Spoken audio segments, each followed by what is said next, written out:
Thanksgiving is over. The days with no basketball are gone, thank God. We are back with a 12-game slate if you play on DraftKings. If you play on FanDuel, they don't love you, and it's an 11-gamer. Hope everybody had a happy and safe Thanksgiving. Adam, you ready to break down some basketball? Yeah, excited to get back to it after watching those god-awful football games yesterday. Yeah, you don't want to settle into Chase Daniel and Colt McCoy. That's not good. It's not Nah, good. was not a good time, Drew especially Brees as a Red throwing Sox touchdown passes to like Make-A-Wish kids and stuff. I can't. fan. There's one slurp for Yeah. everybody. Oh, man. I missed it yesterday. Even when I woke up, I was like, I just want to talk basketball. I don't care about this football shit. Doesn't Yeah, no, I matter. was the same way. Like, I just wanted to do basketball stuff. Yeah. Shout out Thrive Fantasy. At the end of this show, we're going to break down 5 player props for today. Monday, Wednesday, and Friday are going to be Thrive Fantasy days. So stick around for the end of the show. We will be breaking that down. Like and subscribe first and foremost, people. Let's try to get those likes up. Give thanks by giving us thumbs up. I think that's probably the best way to do it. And then I think we should just get into this. Yeah, 12 games. This one could take a while. Yeah. We'll start with the Pistons and the Rockets. FanDuel people, go fill your coffees. Not going to matter all that much. Pistons 106.25 implied total. Rockets 110.75. Start on the Pistons side, I guess. Andre Drummond at 8,900 looks really appealing to me. I don't have much else to say after that. Yeah, no, I mean that's obviously just a really nice price tag.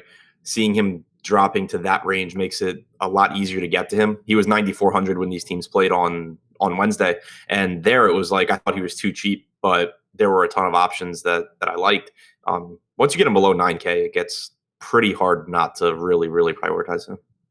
Yeah, it's just sort of a no-brainer. What did he finish with? Do you know by any chance? I do not. That's not helpful. It's not. I have it in my sheet. I'm pulling it up now. Okay. He finished with 38.3. So anyone chasing game logs won't really notice it. Played 28 minutes, had 5 fouls. So played about 6 minutes less, or 8 minutes probably less than you would actually project him to play. Yeah, if I'm playing DraftKings, I'm gonna play a decent amount of Andre Drummond. Under 9 is it's too appealing. Yeah, I mean you have him still less than Jokic, but and then you look at the guys around him. I mean Whiteside in a good spot, Vucevic is in a not as great spot, and then obviously a drop to a different price tier. So it's not like it's a jammed price tier this time where you have like Cat at the same price or anything like that. Yeah. What do you want to do with Blake at 92? This one not as appealing for me. Yeah, whenever he's more than Drummond, I end up just going to Drummond. The obviously the one counter argument would be that Blake is power forward eligible, which normally is really nice. But with this slate, you have all the forwards, like you have the Davis, Giannis, LeBron playing again, so that's not quite as helpful. Ownership is out. I'm gonna go grab that now. Are you looking at any of the value plays here for Detroit? Anything for you for Reggie Jackson or one of Langston Galloway or Ish? Probably not, just because I still don't trust Dwayne Casey's rotations with those guys enough. Basically, every time that you start to feel comfortable with what they're doing, something changes. And Galloway is just not a productive enough guy on a per minute basis for me to want to, roster him and hope that I get those 30 minutes because most of the time he doesn't do anything in them anyway. I think on a 12-game slate, there's going to just be spots that I prefer. That makes sense to me. Drummond projected 17% ownership right now on DK. Nobody else above 3. That all makes pretty much perfect sense. If this game were on FanDuel, I'd probably have some interest in one of Galloway or Ish, but since it's not, I don't care. There you go. Let's talk Houston. James Harden. Decent performance, I guess, on Wednesday. 70 and change. He's 10-7 today on DK. He's fine. He wasn't super appealing on Wednesday. I don't find him super appealing today, but 11% ownership, like that seems about right. It's just he kind of is what he is. Yeah, I mean, obviously made me eat crow for making fun of his ceiling relative to everyone else on the slate on Wednesday. But I still think that the same thought process applies. I mean, obviously James Harden's really, really good. Obviously he can score a lot of points, but when you have a slate like this where you just have so many of those upper tier guys, it's still really difficult for me to prioritize Harden, even in a good matchup like this, just because with all those options, for one, ownership ends up being spread out. I mean, like just quickly using an example from Wednesday, Anthony Davis was 9% owned. So it's not like you can make a really strong ownership argument for Harden, compared to everyone else. And just how often does he actually beat that entire group of, Giannis, Davis, LeBron, Durant, not to mention the guys that are, cheaper. So I'm not going to talk anyone off of him, but I still have trouble prioritizing him. Yeah, like if you're playing 150, I see no reason not to have some. If you're trying to build one lineup, if I had 10-7 left at guard, and I'd be happy to slot him in, but he wouldn't be the first piece that I put in. Yeah, exactly. What about Chris Paul or Clint Capella? They seem fine. Again, it's just underwhelming pricing. Yeah, I mean, Capella's price, actually, both of their prices dropped a few $100s from Wednesday. And I think that they're both fine. It's just going to be, again, difficult for me to prioritize them. You have Capella at 7,300, which I think is really, really fair. But you have Rudy Gobert against the Lakers at 75. So, I think Gobert wins out there. Yeah, I agree. And, Nurkic for 66 against Golden State. So, like, that's one guy on either end of him that I just prefer. So that makes it tough to say I would prioritize him. And really kind of the same thing goes for Paul. I think 79 is a really nice price tag, but, Drew Holiday's 83. Zach LaVine's 76. So I have no issue with Paul, but I think that in terms of like raw point ceilings, he probably scores 60 points less frequently than Zach LaVine or Drew Holiday do. I would agree with that. Yeah, all these guys on Houston, expected ownership for Harden 11, Paul 9, Capella 9, and then Eric Gordon at 4,500 at 10%. That's where it starts to get a little appealing for me. If he gets hot, he could have, like, I've got him projected for 24 DK points. He could have that in just threes. Yeah, Eric Gordon at that price tag is someone that if I'm playing multiple lineups, I'm just making sure that I'm above the field basically every day, regardless of matchup at this point, because the minutes are still there. He's just shooting absolutely awful. We're seeing him shoot less lately, but I would think that's probably partly a product of the fact that he can't make a shot. So I still think that there's just monster upside for him. He's not someone that I would want my entire night to rely on. But as far as like pure profit potential, I think that there's more in Eric Gordon at 4,500 than in most of these Rockets. Completely agree. Any interest in PJ Tucker at 41? God, I hope there's better plays on a 12-game slate. That's a good point. I don't really have anything else for this game. I don't have too much in general because it's not included in FanDuel. It's just kind of there. Yeah. It's just unappealing. Let's run it back to Atlanta and Boston. 105 implied total. 113.5 for Boston. It's ugly. Very, very, very ugly. We'll start on the Atlanta side. And, normally I go in order of... what the hell do I have this sorted by? Fantasy points? Is that really? Would I really have this? No, it's just not sorted at all. Whatever. Most important thing we need to talk about is John Collins. Collins is projected right now for 40% ownership on FanDuel, 26% on DraftKings. He is 5,100 on FanDuel, 49 on DK. I understand why he's chalky. I'm not entirely sure I want to be there with it, though. What do you think about Collins tonight? I think it entirely depends on what they say about his minutes. He played 26.8 against Toronto on Wednesday.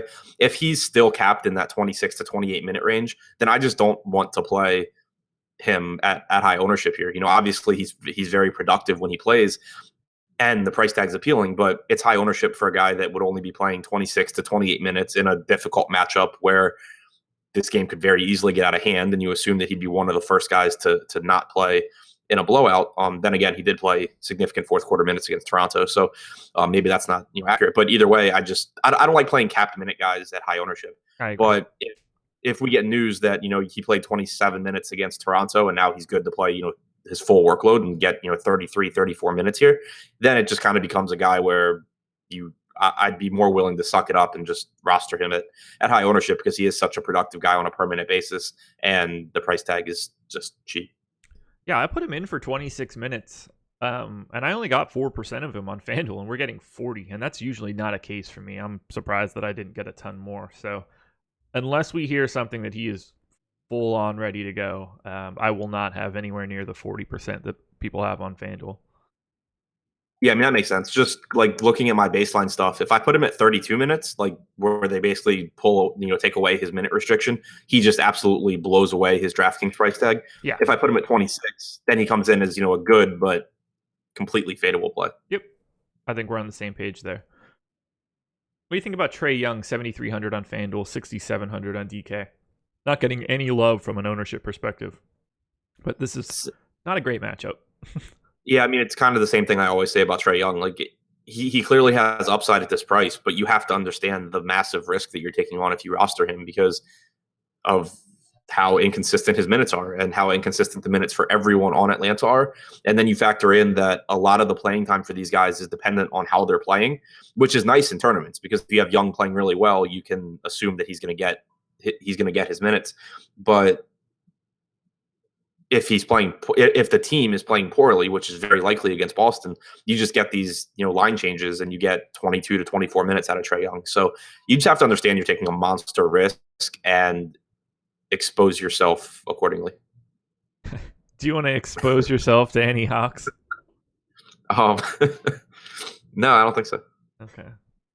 Dwayne Dedmon, 18% expected ownership on DK right now, 4,200. I mean, I totally understand why his ownership would go up be higher. Dedmon, when he gets minutes, sometimes just fills up a stat sheet. Again, he's fine. It's a matchup against the Celtics. It's not super appealing, and they've just got way too many bodies right now. Yeah, I mean, it depends on Alex Len for me. If Len's out, then I think Dedmon obviously is a much better play. Yeah. The thing with him is it was a 12-11 game slate on Wednesday, and he was still 50% owned in some of the higher stake stuff. He was 35 to 40% owned in lower stake stuff on DraftKings, which I'm not saying that it was wrong, but we're still not talking about a guy that you have to roster at that kind of ownership. Right. One last thing, since chat is asking, and he grades out well, but do you have any interest in Jeremy Lin at 3,800? It would be a large field. If you're playing a lot of lineups, he's the kind of guy that you can have because obviously he just completely negatively correlates with Trae Young. And for lack of a word, if your portfolio is low on Trae Young, you should probably be high on Jeremy Lin just because he is so cheap and he doesn't need a lot of time. And if this game blows out, you would think that he'd get some run. So I think I would rather play 3,800 Lin than 6,700 Young. But if I'm single entering or playing 3-max, I don't plan on prioritizing either one. Agreed. Move on to Boston now. Oh, this fucking team. Kyrie Irving, 9K on FanDuel, 9,100 on DraftKings. To me, that's just too expensive. If I get a little bit of him, that's fine, but I don't love it. He's at 7% ownership on FanDuel right now. He's the 5th most expensive point guard. Same price as John Wall, which I think is an interesting look, even though Wall's got the Raptors. I feel like I like Wall a little bit more there. I'd probably feel a little bit more comfortable paying 9,300 for Kemba at this point, too. It's just so easy for Kyrie to be a passenger in this game than like the driver. What do you think about Kyrie? It would be completely dependent on my roster construction. I love the spot for Kyrie, but if I pay 9,100 for Kyrie here, I am going to go ahead and run it back with like a Trae Young or with Collins, at least with Collins, Dedmon, something like that. I would want Atlanta guys on the team if I have Kyrie. I completely agree with you. That his game sort of lends itself to a back and forth affair. Oh man, anybody else here? Gordon Hayward, 26% expected ownership on DK, 5,600. I assume you're not going to be near that number. Probably not. It's not, again, it's not a spot that I'm super opposed to. It's just that this isn't Gordon Hayward from Utah in terms of usage or right now in terms of basketball ability. So it's obviously a really good matchup, and he's still getting his minutes off the bench, which is nice. It does give him more time without Kyrie, which I think is beneficial. But still, just not the kind of guy that I really would like to roster at high ownership. If I'm trying to go to one of these Boston wings, I would rather take Jaylen Brown for $1,300 less at, I'm assuming, like, no ownership. Yep. Yeah, I was just going to say, are you and I still going to talk in DMs about whether or not we should be playing Jaylen Brown? Yeah, I mean, it's basically Eric Gordon part 2, I think. Yeah. I mean, obviously he doesn't get the usage basically ever that Eric Gordon can when he's making shots, but Jaylen Brown is just not as bad as he has been this season. He's still playing anywhere between 26 and 30 minutes. He's dirt cheap in a great matchup that is a huge in pace which benefits guys like him. So yeah, it's just a spot where I think that if every slate of the season you took an unowned discounted Jaylen Brown over a popular Gordon Hayward, you just end up making more money at the end of the season, even if it works out less frequently. Yeah, I completely agree. And that's why I keep rostering Jaylen Brown to very little fanfare. Yeah. What do you want to do with Marcus Morris? 4,900 is nice. 30 minutes last. Why did he get 30 minutes last game? He's 4,700 on FanDuel. We're projecting 17% ownership. I only have him at 26 minutes. I'm not sure I see it. I'm just trying to figure out why Popcorn Machine's doing. No, wait, it's right. Yeah, I don't know. I can't figure out what they did last game. It looks like he started the second half over Brown, and then Brown subbed in like immediately for Tatum. So yeah, weird rotations. But at that price point, clearly has upside. I wouldn't want to play him with Jaylen Brown. I think that they pretty clearly eat into each other. Yeah. Yeah, I don't know why he'd be 17% owned on. He's the most owned person on FanDuel. On the Celtics, I mean, not like. Yeah, I'll say that seems high. Yeah, 17% expected ownership. I just don't see it.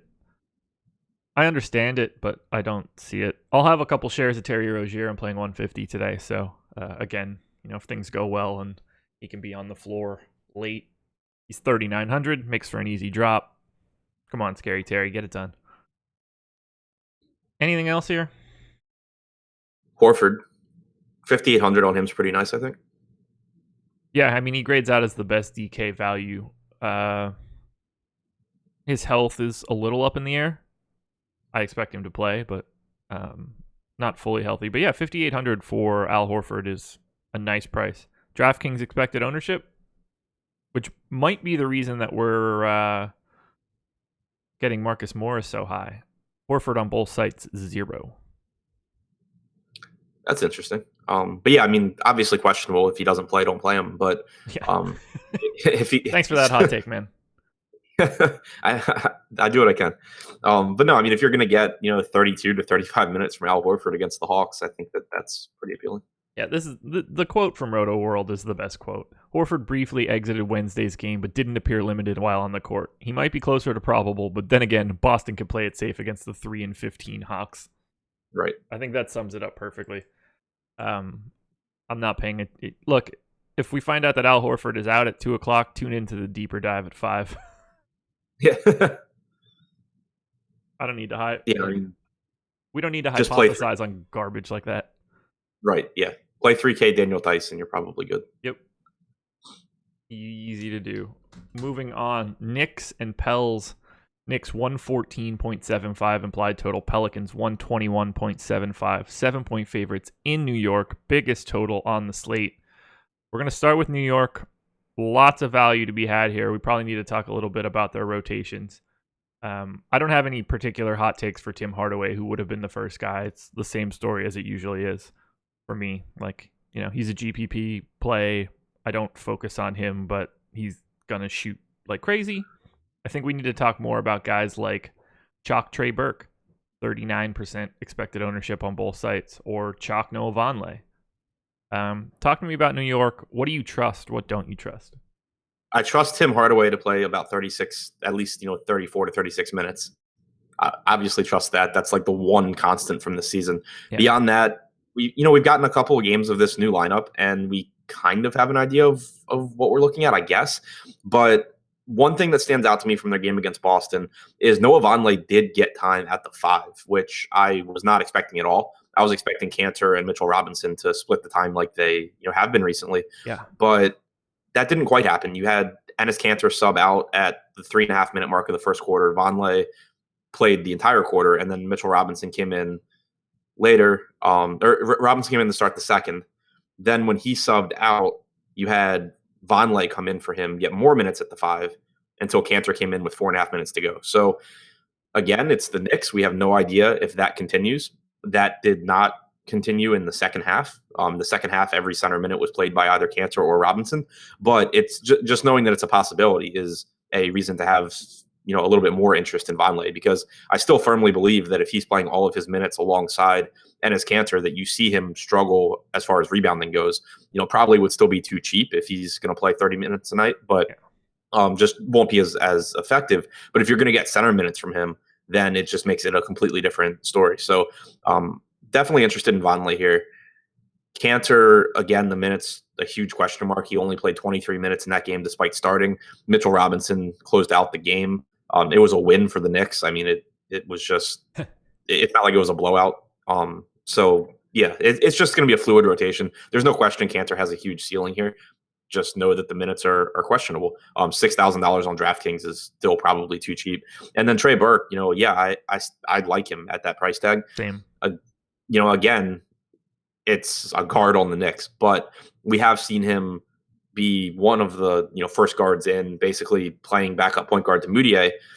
And he just he's playing on a second unit that just has no one that shoots the ball. I mean, he projects for a 33 to 35% usage rate when he's on the floor with guys like Alonzo Trier, Robinson, Knox, and Ntilikina.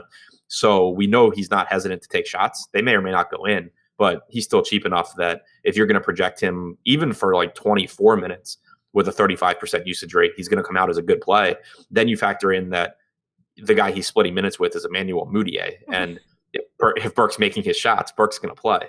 So you have the upside for him to get to 30 minutes again like he did against Boston. I think it just makes him, it's still a volatile play, but I think it makes him a really, really high upside value option. Yeah, Sean V in chat said, do we chase Burke? I don't think it's chasing at all. I don't think to me, chasing is when something comes out of nowhere and doesn't make sense. I mean, we talked about it before that game, that it was a possibility that happened. Yeah. I think we talked about it before the prior game too. So he's doing what we expected him to do a fairly high percentage of the time. So I don't think it's chasing as much as, to me, the argument is if you're going to get a really popular Trey Burke, there's clearly still volatility in this Knicks rotation. Like there's going to be a game within the next few games that the Knicks play where Trey Burke shoots 0 for 8 and plays 20 minutes and scores like 12 fantasy points. Yeah.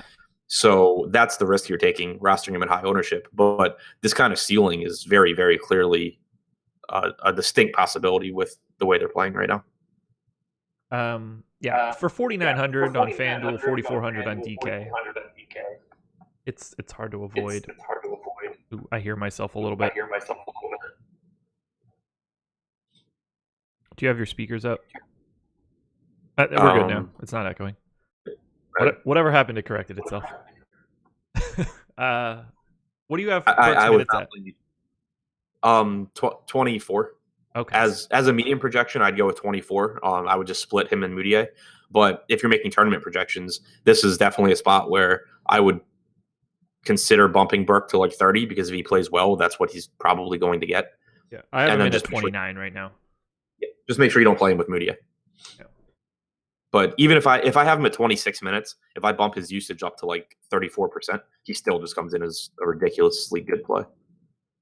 Yeah, it's a no-brainer in my opinion. I have him at 29 minutes, and on DK, that's a 7.5x projection, which is, you don't see that all that often. Just to clarify, you just called Trey Burke on the Knicks a no-brainer. I'm not paying attention to his name. It's just that combination of statistics creates a no-brainer. I try to, I don't really like what I just said there. But no, I mean, I'm with you. Like, if he's knowing that he has the potential to take these minutes from Moutier, and he did play a handful of minutes alongside him as well, which gives him a little bit higher floor. But yeah, I mean, it's also a fast-paced game against the Pelicans, second unit especially, that you don't expect to be that great defensively. There's, outside of just the fact that the Knicks can do whatever the hell they want with their rotation, there's nothing to dislike about Burke at this price point. Completely agree. Do you want to touch on anybody else from the Knicks? No. I mean, it's Burke and Vonleh, obviously the two favorites. Yep. Cantor, super high upside, less confident in his minutes. And then Hardaway. I mean, Hardaway's what he has been all season. Yeah. Same page. Let's talk about the Pels here. Anthony Davis, 12,500 on FanDuel, 11,600 on DraftKings. He is 15% expected ownership on FanDuel, 10 on DK. I find it really difficult to not love Anthony Davis here. I don't care about the price. Yeah, no, I love Davis. The only issue that I have, and it's the same one that I had on Wednesday, is on DraftKings, Jrue Holiday is still just underpriced significantly. Yep. And with him at 8,300, if I'm only playing one guy from the Pels, I just think that Holiday exceeds that more frequently than Davis exceeds 11.6, and that makes me prefer Holiday. I do think this is a game though where, because of how cheap the Knicks are, you probably could get a game stack here where you get Holiday plus Davis with like a Vonleh, Burke, maybe Cantor. So that would make it work. If I play Davis and Holiday together, obviously I want guys from the Knicks. Yeah, and I think that I'm just more likely to prioritize Holiday than Davis at their respective price points if I'm only playing one. Yeah, Holiday 8,500 on FanDuel is the cheapest price he's had in like 2.5 weeks. Hard to want to pass up on that. I like AD and Jrue here too much. Drew's been crazy consistent basically the entire season, putting up 40 plus fantasy points pretty regularly. See no reason to not go to him here. It's not like the Knicks or some vaunted defensive team, 27th in effective field goal percentage. So I love AD. I love Jrue. I'll have them both in abundance. Do you want anybody else from the Pels? You a believer in Julius Randle? I mean, I love Julius Randle as a fantasy player. Yeah. I have trouble paying that price tag for 28 minutes of Julius Randle. Like, yep. I understand how productive he is on a permanent basis, but it's just still really difficult for me.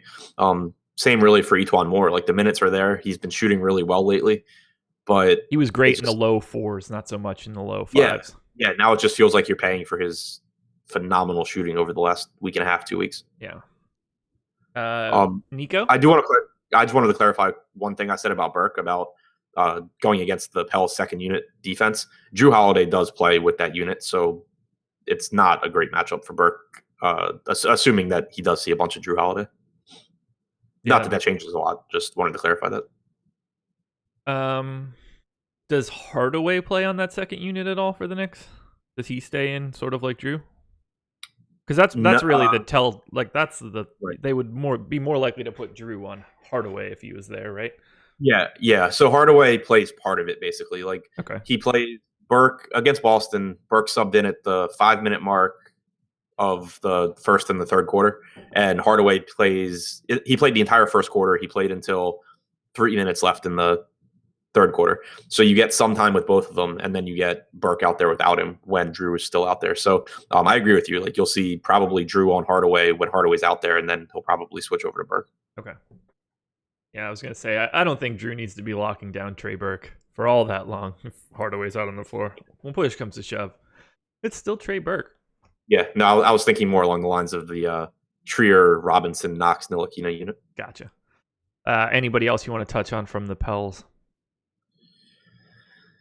I mean, Mirotich's price is okay, but I just Davis and Holiday are the ones that really stand out from this team. Yeah. Simmons' most recent podcast was talking trades and getting Wall to the Pels. Or some combo of like Randall and stuff. But there was one interesting one, and I wanted to hit you with it now. I don't know why I'm bringing it up here and not against when we get to the Wizards, but I don't want to forget about it. Reggie Jackson and Kennard for Wall. Would you do that in a heartbeat? I mean, it seems super underwhelming, but at the same time, getting rid of Wall's contract is such a big deal. Yeah. So, I mean, without factoring in the contract, no chance in hell. But when you factor in that you can get that off the books, then I guess it's appealing. Yeah, I feel like if they traded Wall for Reggie Jackson and Luke Kennard, they'd be a better team immediately in the regular season just by like getting Satoransky in the starting lineup, or even if it is Reggie Jackson, and then one little like extra wing guy, Kennard. Yeah, I don't think it would make them better at all, like now. But Really? no, I mean, I still think John Wall's really good. You don't think they're a better regular season team in that trade? No, you're replacing John Wall with either Reggie Jackson or Satoransky. That might be a good thing. It's not. I don't think. Like, yeah, I mean, I just don't think the Wizards are better without John Wall. Like immediately. I don't know how big of an asshole he is. Like, yeah, for real. Yeah. Like, not just. Yeah, I don't know how much I mean, people don't like him. Yeah, that's true. I mean, they did go through that stretch last year where when he wasn't playing and you had Gortat like tweeting about how nice it was. Right. Like, it could just be like, oh, shit, he's gone. Yeah. They did also last year, like when he was out, because there was all that talk about, oh, they're better off without him. And then after that, like initial hot streak wore off, you realized that you kind of need like your best player on the floor. Yeah, like I would want him. It lowers their ceiling for sure. Yeah. I think that it might be a net win to just get like more regular basketball players on that team, turn the team over to Beal. That's all. Yeah, I mean, yeah, from a chemistry standpoint, I certainly could see it working out. Anything that gets my boy Otto Porter more touches is probably a good thing. I hope they start Luke Kennard over him. All right, let's move on. Philadelphia 76ers hosting the Cleveland Cavaliers. Pour one out for Josh Smith. Not Josh Smith. J.R. Smith. Kind of the same guy, just a smaller version. 116.75 implied total for the Sixers. 103.25 for the Cavs. 13.5 point line. Oh boy. Embiid 11.5 on FanDuel. 10.6 on DK. I don't love paying the price, but I can't imagine not paying the price. He's just been so damn good. Yeah, I mean, there's just nothing not to like here. And his production obviously hasn't dropped off since Butler came. He actually has a higher usage rate in the games with Butler than he did before. He's still getting his minutes with the second unit, which is really important for him. It's obviously a perfectly fine spot against Cleveland. I mean, the only thing that you would worry about is that they're 13.5 point favorites, but that's something that everyone pays attention to. So it's not like you factoring that in is making you different and creating like a profit margin for you because everyone does it. So, yeah, I don't think there's any way not to love this price tag for Embiid. He's just mashing like so many his last, I don't know, however many games I'm about to count, 55, 60, 55, 48, 53, 59, 40, 78, like so many just easily into the 50s. They're not monsters, but it's just feels so safe. 31, 33, 33 his last three games of actual points. Just a double-double machine. God damn, Joe. Too good. Yeah, I'm going to have some. He's at 11% expected ownership on FanDuel, 18 on DK, which I would probably be okay being under, but he's just too good. And Cleveland is real bad. I'm trying to find the last time that Philadelphia was in a blowout to see, because Embiid plays, his normal stint is to play the end of the third, the beginning of the fourth. So there's a pretty good chance that he would only lose basically like 4 minutes in a blowout if they gave him, that fourth quarter run. But Philadelphia doesn't seem to have been in a blowout in the last like month. So the only time they were in a blowout was at Brooklyn, where they got blown out. Yeah. Yeah, so I mean, there's certainly a chance at least that you would see Embiid anyway play most of his minutes since he's on the floor to start the fourth, and then he would just lose, his final like 4 to 5 minute stint, which would still put him at like 32 minutes against Cleveland. Yeah. So that at least should mitigate concerns a little bit about the blowout. And when you're just looking from an upside standpoint, there's clearly sky's the limit. What do you want to do with Ben Simmons and Jimmy Butler? basically no ownership on them on DK, 4% and 7% respectively. Same story on FanDuel. That $7,300 price point for Jimmy Butler looks so nice. Yeah, it's okay. It's just that he's still, I don't know, like to me, he's like the third guy here, and he's not playing like huge minutes like he was in Minnesota. He got the 34 and a half against the Pels in, a 1 point game, which normally he'd been playing like 32. So even if you project him for like 34, he still just kind of comes in as like a decent but not great play for me. His usage is just insane right now. Get to this Embiid? quick. No, Butler. You mean like low? Yeah, just 20% right now. It's been in like the 18s on Fantasy Cruncher. Turning the ball over a ton. I just look at it and I think, okay, one of these days Jimmy Butler's just going to be like the alpha of a game. And at 7,300, like he can smash the shit out of that ceiling. Cleveland turns the ball over a ton. As someone like Jimmy Butler, could pick up a couple extra steals. I like it here. I agree with you that the price tag's too low for his ceiling because he will have a game where he just goes off. My thing is that at this price, people are still rostering him. He was like 15% owned on Wednesday at 7,100 or whatever. So to me, I would rather just project him for what he's normally going to do and assume he does what he's normally going to do, win all those times that the 15% of the field has third string Jimmy Butler basically, and then lose when he finally has that blow up game. Yeah. Does it change for you if you know he's at 7%? Yeah, I was gonna say if he's down to like single digits somehow, then that's when I'm looking to just have Jimmy Butler and hope that I catch lightning in the game that he goes out there and dominates usage and everything. Yeah. But to me, when he's in that 15 to 20% range, it's just not like probability wise, it's not worth like trying to get outlier isn't the right word, but just trying to get the different performance from Butler when I'm going to be with a quarter or a fifth of the field, even if I get it. Right. Yeah. I'm with you there. His low-ish ownership at that price is like the perfect combo right now. If he's at 15 or so, then I'm with you. It's just sort of, you're fine if you get him, but it's not a priority. Apparently the priority on this team is Wilson Chandler. 3,800 on FanDuel, 3,400 on DK, 27% expected ownership on both sites. On FanDuel, it's a no-brainer. He's going to play close to 30 minutes, if not more than 30 minutes, and you can drop your lowest score if he plays like Wilson Chandler and has like 7 fantasy points. But 3,800 is just too easy of a guy to jam in, especially in a matchup against the garbage Cavs. What do you want to do with him at 3,400 on DraftKings, though? I wish they would just fix the price point because point per dollar, he's very clearly a excellent value play. Yeah. Just because of what else he gets you, and he can actually suck at 3,400, but more times than not, like he's going to get you at least 18 to 20 fantasy points, and you're going to be fine.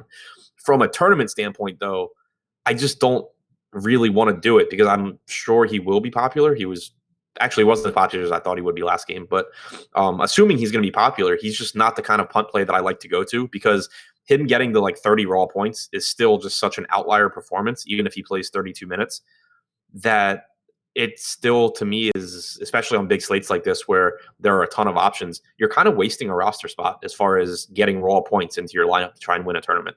So he's someone that I absolutely would go to in cash games because you're getting 32 minutes at $3,400.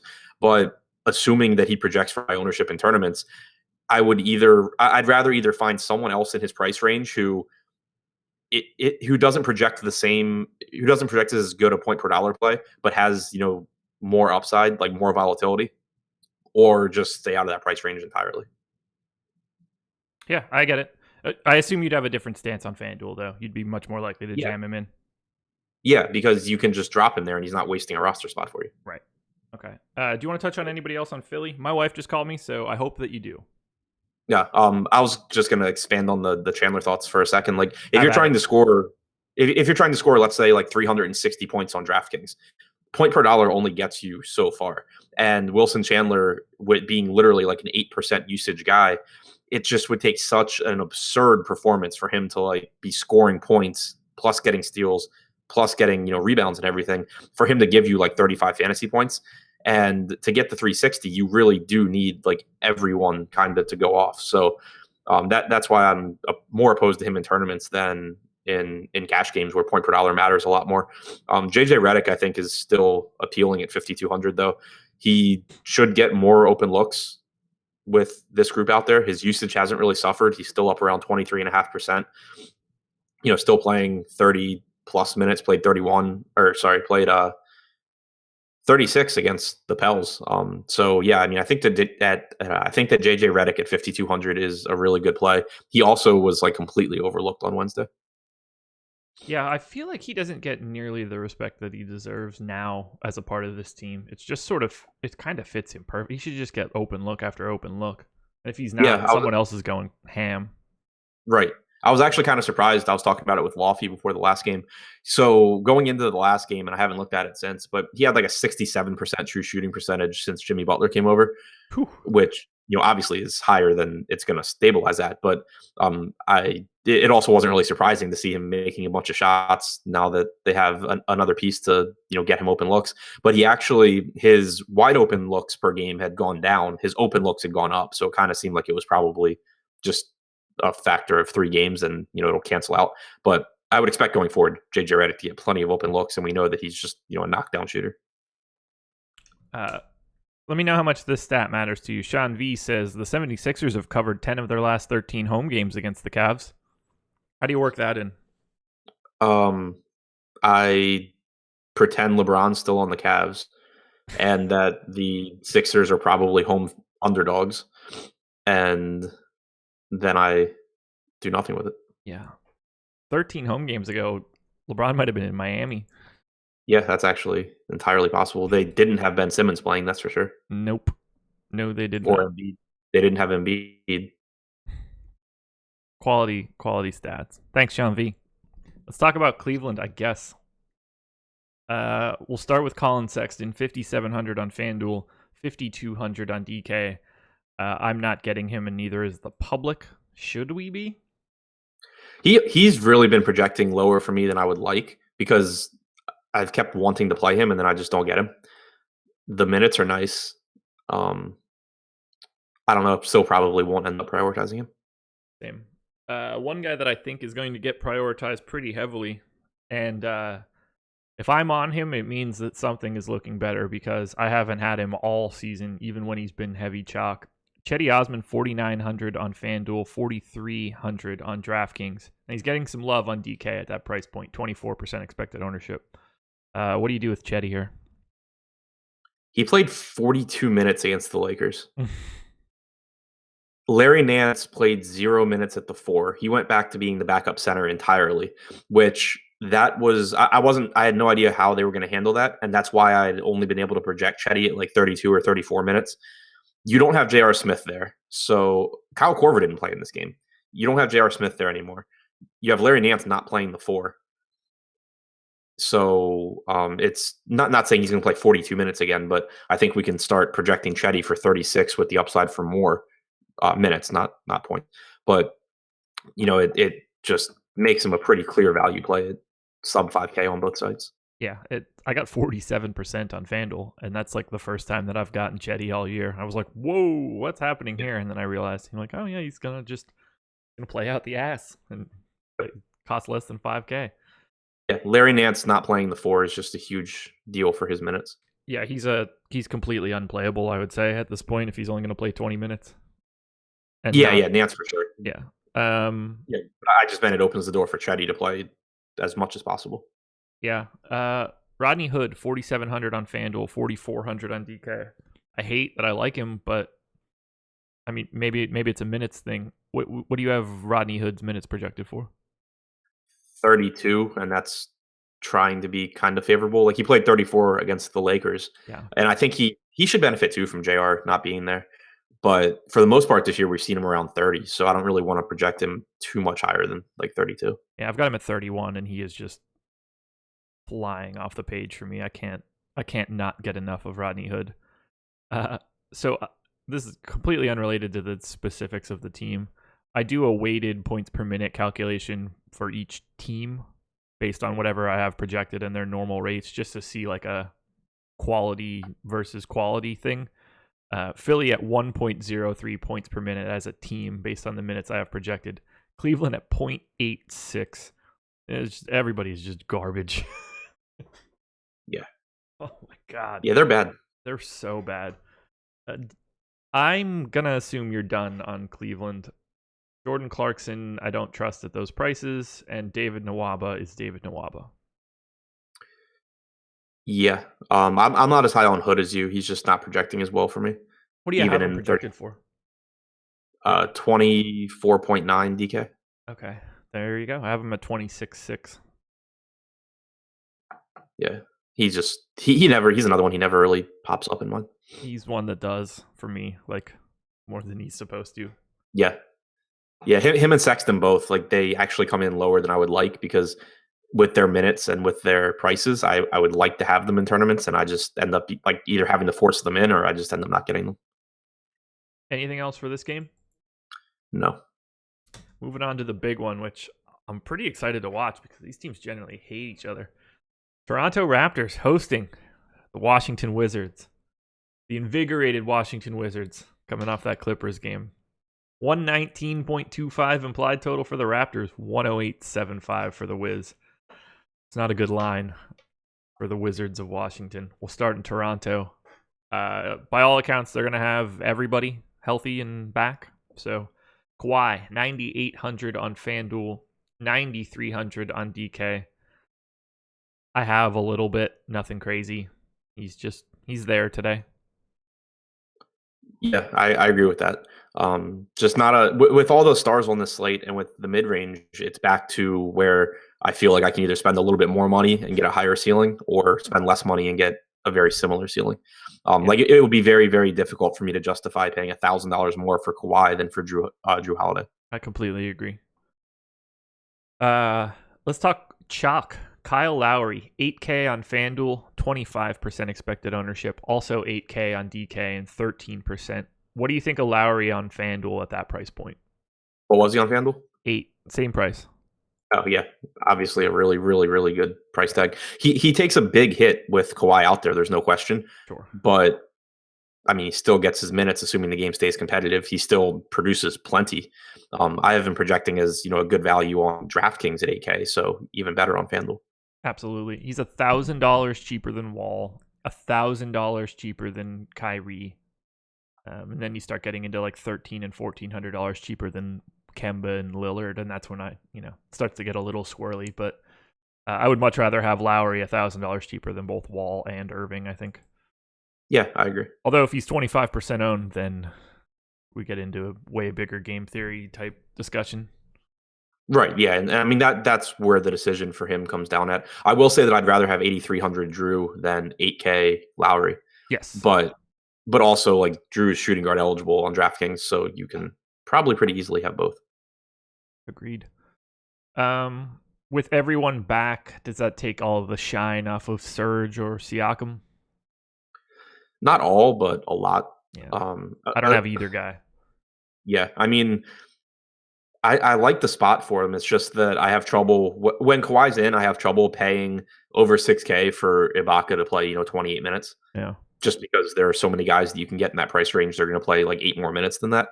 I do think it's obviously a great spot. If Valanciunas gets the start here to match up, quote unquote, match up with Thomas Bryant, then that would be, or Dwight, whoever's in, that would be pretty interesting. I mean, 5,200 against just an awful rebounding team, even if you're going to get 24 minutes of Valanciunas would be nice.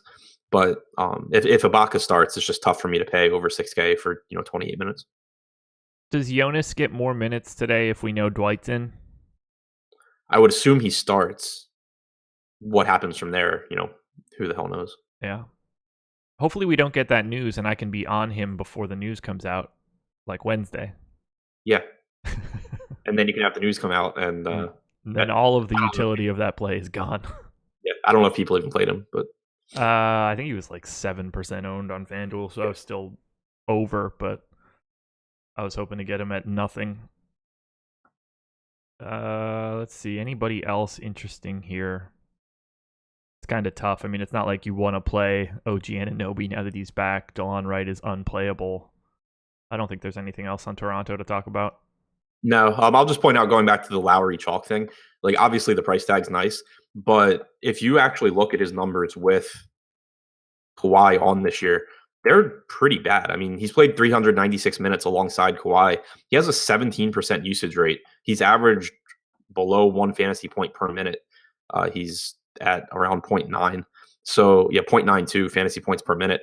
So, I mean, if you're trying to, not play a popular Kyle Lowry and you're just having trouble like rationalizing it, make sure that you have him projected for the way he's actually played alongside, Leonard here. Like, I think if you like baseline usage rates for him are going to be like 20 to 21% because it's factoring in all the time he's played without him. But when he's played with him, he's at 17% this year, and that does pull him down. That's craziness. It's so crazy. His assist percentage comes down too. I mean, it's 32% when he's out there with Kawhi, 32.8%. So again, it's not to say that, Lowry can't have a good game, but if you're talking about someone being 25% owned, you want to, if you're going to roster them at that ownership, you want to at least make sure that you're projecting them as correctly as you can and that you're still comfortable with rostering them at that ownership. Like if I adjust my baselines right now to get to what he's done with Kawhi out there, he ends up coming in as a very marginal play that I would have no interest in at 25%, as opposed to one of the better values on the slate. Kyle Lowry without Kawhi Leonard on the floor from a points per minute perspective, 18% boost to his season stats, the biggest number on the Raptors. 1.46 fantasy points without, and what do we got here? 1.15 with. That is just massive boost with him off the floor. Something. I mean, just from switching his his like baseline, like 20% usage, 42% assists, and just dropping everything down to what he's been solely with Leonard on the floor, it just dropped him 8 DraftKings points in my projections. And again, that's not to say that he can't do well, but if you're going to play like the probability game and you're going to roster someone at really, really high ownership, at least, kind of make sure you're paying attention to, what you're rostering. Yeah, that's a great point. Some TH in chat just said Ibaka is nice too. I couldn't have less interest in Serge Ibaka tonight. I don't feel good about not having him. He's 7,100 on FanDuel. Yeah, that's pretty steep. He's another one, though. He does take a bit of a hit with Kawhi out there. 22.9% usage with Kawhi on the floor this season for Ibaka, compared to, I think it's like 27% without him. Yeah. So, I mean, it's another one that it's a really good matchup for these guys. And that's why I don't feel good about not having them. But Kawhi being out there just does, knock everyone back. Ibaka's got a 28.8% usage rate without Kawhi on the floor, averaging 1.4 points per minute. Not quite the same when Kawhi's out there. Yeah, Ibaka is the second highest net change when Kawhi is off the floor, plus 12% to his points per minute. Keep those tidbits in your back pocket, guys, for when Kawhi sits on the next back-to-back.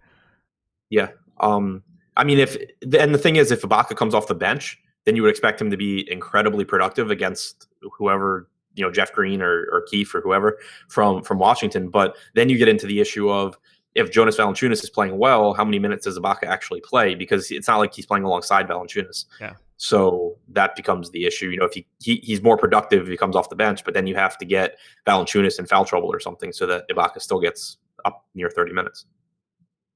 You're ready to talk about your Wizards? Do I have to?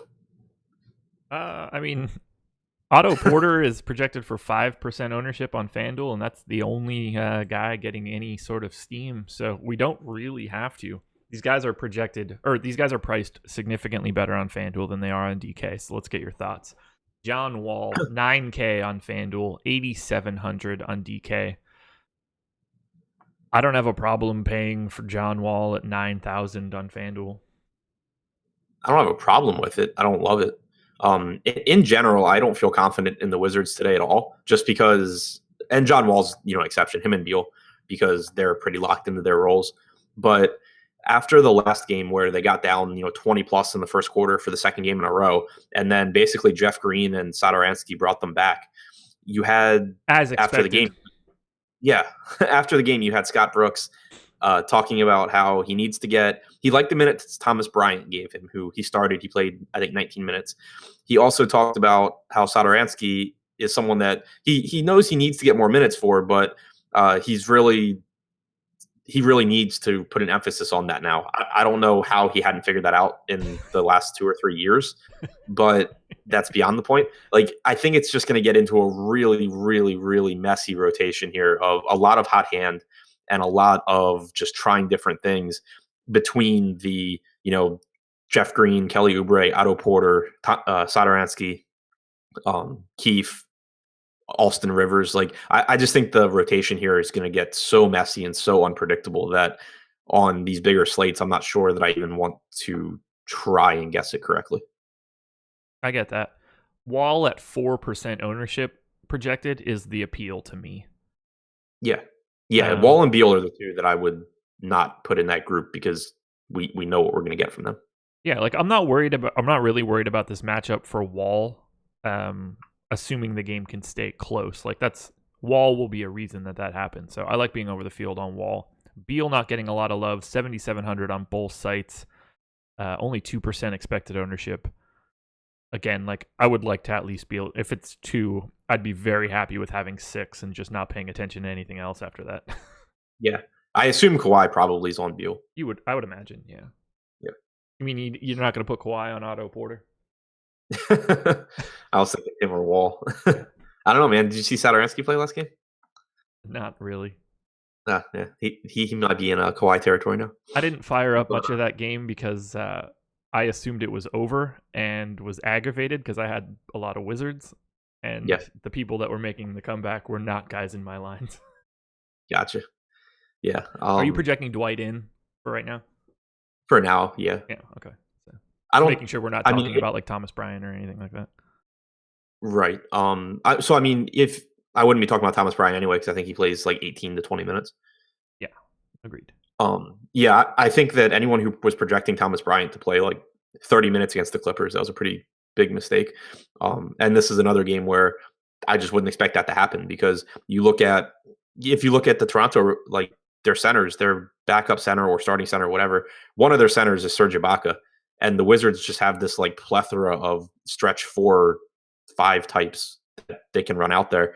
So I wouldn't expect them to force Thomas Bryant to play like 30 minutes just to match up with Serge Ibaka when they can go with Jeff Green or Keefe. Right. Do you want any Dwight at 6K on DK if you know he's in? Not really. And it's not even a price issue for me. Like, obviously he has upside there. It's that he's the same price tag as Enes Kanter, and I don't think he's any less risky than Kanter is. Yeah, I would agree with that. He has a broken ass, and it's clearly still an issue.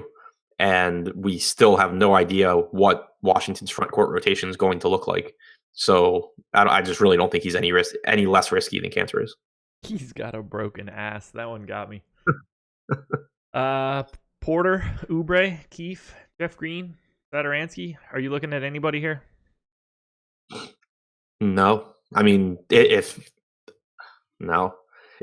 Howard's out, then if Howard's out and I'm playing 150 lineups, I would try and play like the guessing game, I guess, between like Porter, Oubre, Green, and Keefe, but there's just no way really to be confident, I don't think. Like, even though Jeff Green was really, really good last game, and I've been very impressed with Green overall since joining the Wizards as far as production goes, he still only played like 26 minutes. So it's not like you can project any of these guys to play huge minutes, I don't think. I don't know. I just expect this whole thing to be a mess, especially because Satoransky, I expect to go from being just the backup point guard to also getting wing minutes. Yeah, he's backup point guard and the backup small forward. Right. Like, he should just play over Austin Rivers. Yeah, he should. He certainly should. Okay. Yeah, I'm with you. Unless we know that Dwight is out, it's really difficult to prioritize any of the like 25-minute type guys that are going to play at the 4 and 5. Especially because it's not like we're talking about them being 3,500. Satoransky is, Yeah. but he's the one that I would assume still gets the least amount of minutes. But the rest of these guys are in the mid fours, so they have to be like on the high end of whoever from that group plays the most minutes. But then they also have to be really productive, and it just ends up you're asking for a lot to go right. Yeah. Look, if you want to play Jeff Green since he is essentially LeBron, I don't mind it, but what a ridiculous take from Beal at the beginning. It's just insanity. All right, we are through the 7:30 games, which means it is perfectly time for you guys to hit that like button. Promo code NBA Strategy, 7-day free trial on any package. Hit the like button and then go sign up if you haven't done that yet. Seems like the easiest thing to do. While Adam takes a nice sip of coffee or beer or who knows what. No, I brought down 2 cups of coffee this morning and then completely forgot about them, and now they're cold, so I'm trying to drink them quick. Oh, that's the worst. You gotta get yourself a Yeti, man. It's the only way to drink coffee. Yeah. Oh, here we go. These next two are going to be a bit of a slog. The Chicago Bulls hosting the Miami Heat. 105.25 implied total for the Bulls. 107.75 for the Heat. The Bulls significantly better priced on DraftKings, so this should be right up your alley at least a little bit. Levine, 8,500 on FanDuel, 7,600 on DK. 23% expected ownership on DraftKings, but that makes perfect sense to me. That's a really nice price for Levine. Yeah, I'm really, really, really tired of playing these Bulls because they suck and they never really come through. It's kind of like DraftKings is pricing them cheap for a reason, but I keep falling for it, and probably will again today because Zach LaVine's going to play 37 or 38 minutes, and he is $7,600. So I'll be right back there on Zach LaVine. Carter and Parker are both too cheap for their ceiling. They both, medium projection wise, are closer to correctly priced, especially because we just have no idea what to expect from Carter in terms of minutes. I mean, he was in foul trouble against Phoenix, picked up 3 fouls in the second quarter, lost about 5 minutes, still only played 22 minutes in the game though. And if you're going to project him for 27 or 28 minutes, he becomes a lot less appealing than if we were seeing him, play in the mid 30s still. So kind of borderline play on Carter, borderline play on Parker, just because he is Jabari Parker and he's so inconsistent. Levine's the one that I really, really love here. It's hard not to. There's too much upside in that price for him. Who's projected for higher ownership, him or Lowry? On DK? Yeah. Let's find out. Levine is at 23 and Lowry is at 13. I think I'd still take Levine. So would I. I have Levine as just raw points, higher projected, cheaper. Yes, so do I. And the thing with Levine, I mean, even last game, again, he wasn't good. He came on late, and that's the only reason that he didn't absolutely kill us. He ended up with 40 fantasy points, but he still played 37 minutes. He still took 20 shots. He got to the line 9 times. He has not had a good shooting game since that game against the Knicks where he had 60 fantasy points in double overtime or something.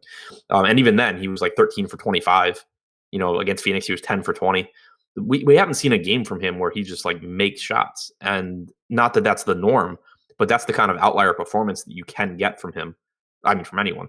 Some people have, hot shooting games, and he just gives you the opportunity for that.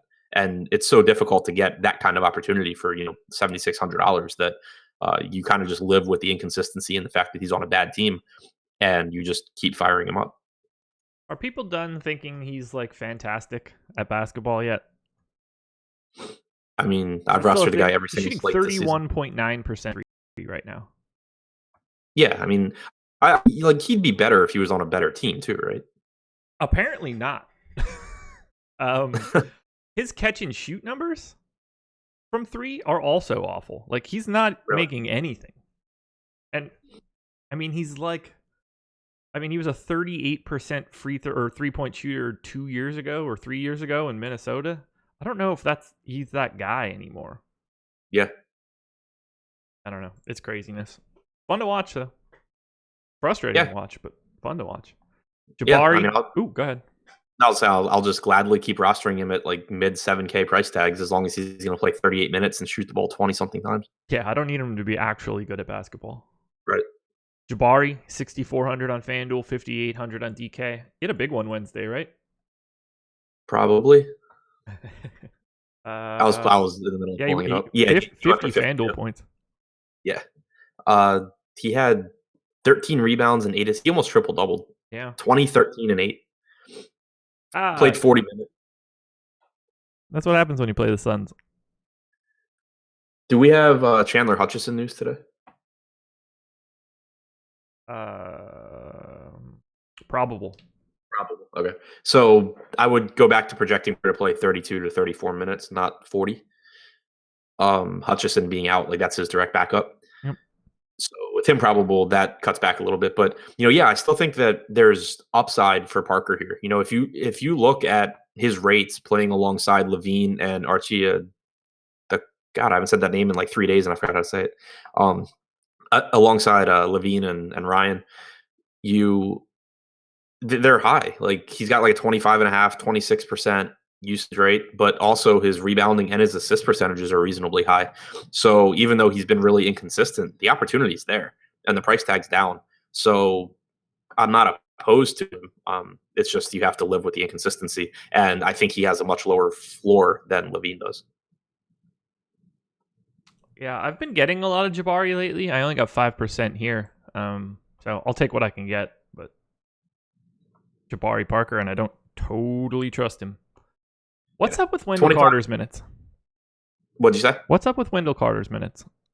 I don't know. So it's been a lot of foul trouble and blowouts. It's 5 games in a row that he's either been in first half foul trouble or the game is blown out.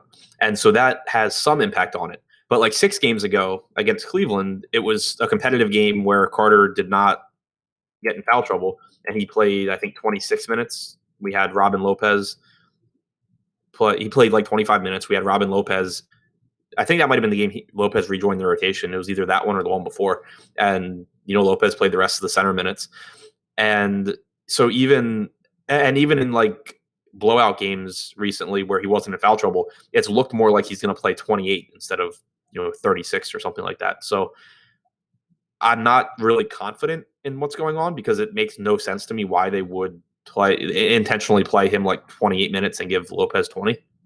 But it kind of just seems like that's been what's happening combined with foul trouble and blowouts. So I'm just having trouble like projecting him to where I would have to get him in lineups. I've got him in for 25. Just too much Felicio, too much Rolo on the opposite side. Like I don't. Yeah, I mean I'm going 28 for tournament purposes, but up until the last couple of games I've been going like 32. Yeah, I have him in for 25 right now, and I just don't trust having him. He's 6,900 on FanDuel, so I don't even really care. Right. It's the bigger issue is that he's 56 on DraftKings. Right. You go into anybody else here because there's a lot of value in these low price guys. Well, there is value on some of these low price guys. Do you want Archie or Shaq Harrison? Well, not Shaq Harrison. Do you want Archie or Blakeney? No. Okay.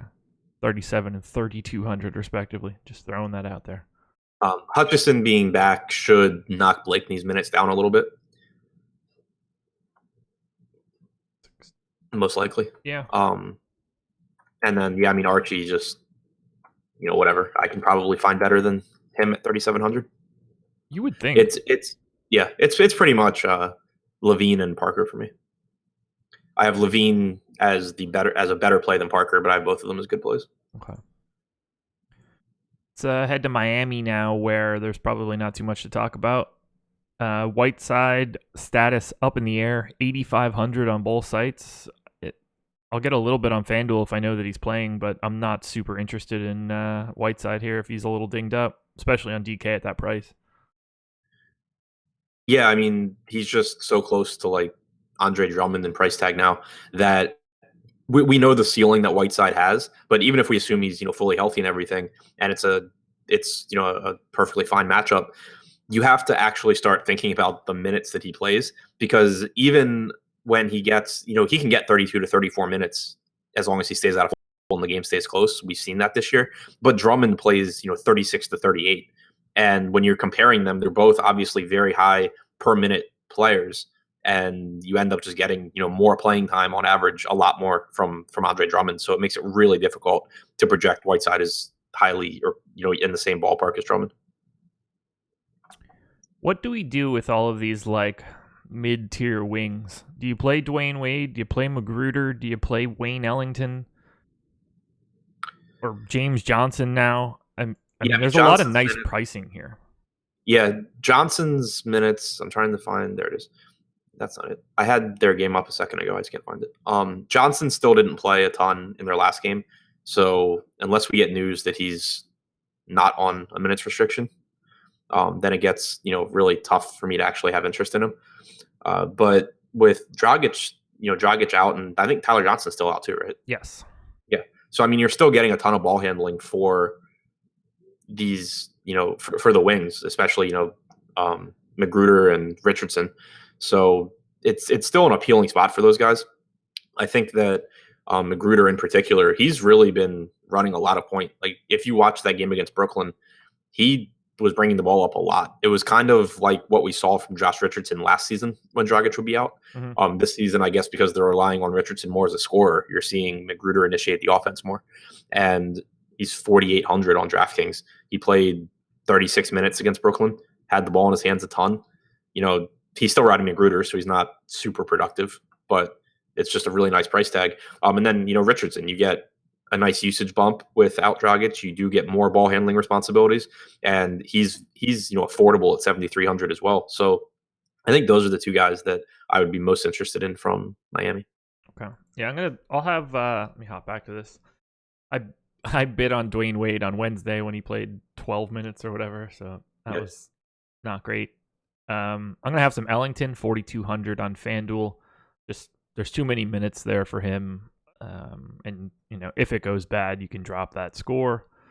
James Johnson at 4,700 is popping up because he's a good point per minute guy, but when you know that you can draw a line on his upside because of the lack of like playing time upside, it makes it really difficult to want to play chalk James Johnson. So many things have to go right on a minutes limit. Right. Like he got to 23 minutes against Brooklyn, and he's another guy that can handle the ball. So like we've seen him play point guard essentially with Dragic out before. And so if we got news that he was going to, start or play more than 23 minutes, it would take away from Magruder. It would take some away from Richardson, but it would especially take away from Magruder. Yeah. But, without that news, it's kind of like we talked about with Derek Favors, when he's cheap. He can produce very well in his playing time, but it's still so difficult to get an actual raw point score that helps you in tournaments from a guy that's going to play 24 minutes. God, damn you, James Johnson. Get healthy. Can we pour one out for Kelly Olynyk right now? Yeah, he's dead. He's just donezo. How does that happen? I don't know. Like, I don't like Kelly Olynyk or think he's particularly good, but he's certainly a rotation piece in the NBA. Yeah, one of my friends had the perfect analogy I thought for him the other day, because when I was going through Miami's rotation before Brooklyn, and I was like, I have no idea if Olynyk even plays, but if he does, he's 3,500. And his initial response was that he was a poor man's Nikola Jokic, and then he immediately corrected and said he's a homeless crack addict Nikola Jokic. Yeah, I felt was like a perfect analogy. Kind of is. Do you have anybody else you want to talk about in Miami? Nah. Yeah, just keep in mind if Johnson were to enter the starting lineup over, let's say, Derek Jones Jr., that he would become a phenomenal play and it would take away from Magruder. Oh, too many Heat guys popping up for me on FanDuel. I don't like it. It doesn't make me comfortable. Kind of makes me unhappy. Another game that's, it's a game. The Pacers, 108.5 implied total. Spurs, 105. Tied for the second lowest. Nope, tied for the third lowest implied total on the slate. We'll start on the Pacers side, where no one on either site has more than 7% expected ownership. That 7% goes to Thad Young at 4K on DK. I have Oladipo in. I don't have any reason to assume that he won't be. Do you want to have anything from Indiana here? If we assume that Oladipo's in, then no, outside of, maybe Oladipo, but that wouldn't even be a priority, obviously. Yeah, so I mean, it would just it takes the shine off of everything because um, all the Indiana guys, for the most part, have at least been priced up a little bit, and they all lose just so much production when Oladipo's out there. If Oladipo's out, then we can go right back to everyone that we've been playing for the last couple of days. Yeah. Same page. I don't see any interest. I don't have any interest in any of these guys until we get news on Oladipo, and I am projecting Oladipo in right now, which means the only guy that I'd really want to play is, well, Oladipo. Right. Yeah. This is not a great spot. Yeah, if he's out, then I think every single player except Doug McDermott that is in their rotation becomes viable. Yeah. I don't normally pay too much attention to this, but it is usually pretty good as a tiebreaker type stat. But Oladipo's big games usually come on days where he goes crazy with steals. One of the best guards in basketball at picking up steals. The Spurs are not a team that turns it over all that often ever. They are first in offensive turnover rate this year. So of all the games that Oladipo can have a monster, this one doesn't strike me as that type of game. He's going to have a hard time hitting the ceiling on like the peripheral stats. Yeah. Transition defense wise, at least as of the last time NBA.com let me check, San Antonio was struggling, but you make a good point on the turnovers and the pace too. Like I like Oladipo in fast paced games where he's likely to get turnovers and where the other team struggles in transition defense. Here you get one out of that three. Yeah. Let me pull it up on Cleaning the Glass, see if there's anything on Spurs transition D.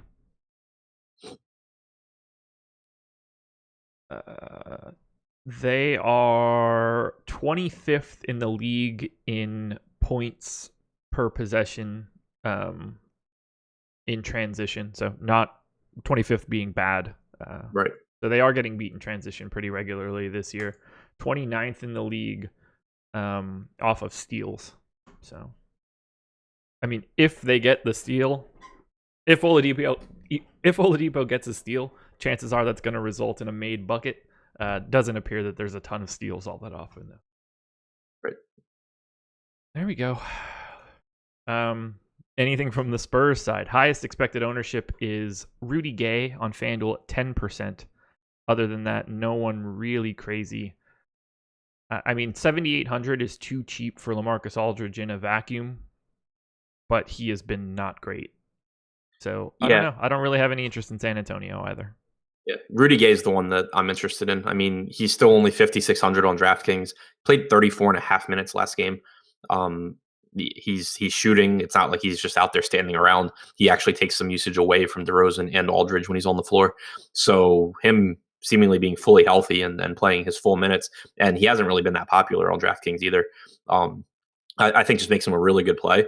And from a tournament standpoint, actually, if we get Oladipo out, Gay becomes an even better play because he's $200 more expensive than Tyreke Evans on DraftKings, and they would project very, very, very similarly for me. And Evans would pretty clearly be the higher owned guy. I just want Oladipo to play so that I don't even have to look at Tyreke Evans' name. Yeah, I'm 100% in that like trap category now, where if Oladipo sits, I'm like obligated to keep playing Evans because I know if I don't, he's going to go for like 80. Yeah. Oh, I hate it. I hate it. I hate it. I hate it. I hate it so much. But yeah, I think Rudy Gay would be a better play than Tyreke, even if Oladipo's out. When you, at least when you factor in ownership, because I have them projected like almost identically. Yeah, I would agree. I don't have anything else to talk about from San Antonio. Nope. Good. Moving on. The Oklahoma City Thunder hosting the Charlotte Hornets. Flip the hat around right now. Got the Hornets hat on. Put that face that front for this one. Thunder 116.5 implied total. Hornets 110. So 6.5 point favorites for Oklahoma City here. Got Russ Westbrook 11,000 on FanDuel, 10.9 on DK. I like Russ here. Sort of because I think like the way Kemba's playing makes Russ play better, which it's not like a real thing, but just when I look at it, I can justify playing Russ. I am going to assume you don't like him if he's 25% owned. I mean, the ownership is an issue, but I do like him quite a bit. Okay. my like baselines I haven't projected for like 60, 61 DraftKings points, and normally I end up adjusting a little bit upwards once I like manually change stuff. I have him at 60.9, so it was interesting to hear you say 60, 61. Yeah, I mean I have 60.9 also. Do you really? Yeah, Fantastic. I have 61.9 because I just bumped them up another minute. Okay. Maybe I'll do that just so I can get to 61.9. Yo, I just gave him 100% assist percentage, so good luck. No, I'm just it's a really good spot. I'm not worried about the Hornets defense at all. And his Russ. Yeah. Got a crazy ceiling. I wish I had a hot take, but I don't. I mean, I'm certainly not worried about like who guards Russ in this scenario. Batum? No. Not Kemba, MKG. right? No, not MKG. Yeah, I mean, I don't know, probably a combination of guys because none of them are gonna really do a good job of slowing him down. That's a good point. Do you want to do anything for Paul George, 8,800 and 8,600, or Steven Adams, 74 and 71? Not particularly. Like George, it's a fine spot for him. The best argument I can make for Paul George would be if I'm not rostering Westbrook, like if I'm paying down at the guard positions and I still want a piece of this game. If George goes out there and has a monster game, it makes it pretty likely that Westbrook is having a mediocre game. Yeah. So you can use him, as leverage against Russell Westbrook. In tournaments where Westbrook projects to be highly owned, George is like the best leverage play from this team against him. But just in terms of who would I rather have, I'd rather get Westbrook just because I still just don't want to pay mid $8,000 price tags for Paul George playing alongside Westbrook. And then Adams, he's perfectly fine, but I just think that from an upside standpoint, I would rather go to Enes Kanter for $1,100 less because I think that he has the same kind of ceiling. Same page with you, man. Any Schroeder, 6K on FanDuel, 61 on DK. No. Okay. Marvin Williams is still questionable, right? Yes. Yeah, because that could end up really with MKG already out. If you get Marvin Williams out as well, that could really open up minutes for Miles Bridges. Like the thing is, it would open up minutes for somebody, and I still don't really know who. Miles Bridges would be the most logical guess, but they still have just so many wings and so many different guys that can play different positions that it could very easily be Malik Monk or Dwayne Bacon or Devontae Graham, like if they put him in the rotation. So if Williams is out, I still would be kind of scared guessing at who from, who picks up a bunch of those minutes because they can spread it out so much. But I think that I would be pretty confident in rostering Jeremy Lamb, who I already like. I already think that his minutes have gotten a little bit better. Yeah. But, yeah, I just think it would end up turning into a mess if Williams is out. Do you have interest in Jeremy Grant at 4,400 on DK? Not really. Okay. So let's talk Charlotte then. 9,300 on FanDuel for Kemba Walker, 9,600 on DraftKings. Obviously, anybody can see that FanDuel price is significantly better than the DK price. How do you want to handle Kemba here? Obviously, this is a difficult matchup from a team defense perspective. Yeah, I mean, it's purely a tournament play. Like yeah. he's just overpriced for cash games. Yep. I don't think that's really debatable. But if I play Kemba, I want Westbrook. And the issue there is that that's allocating a ton of your salary cap to those two guys. And it's going to make the rest of the lineup pretty difficult to build, I think. But so I mean, he clearly has a ceiling. It's just that I don't see prioritizing him at point guard position where I can get really high upside in the mid range for less. I can't disagree with you, especially on DK. That 9,600 one is it's a tough sell. Yeah. You mentioned Jeremy Lamb previously, 6,000 on FanDuel, 5,300 on DK. I really like that $5,300 price point.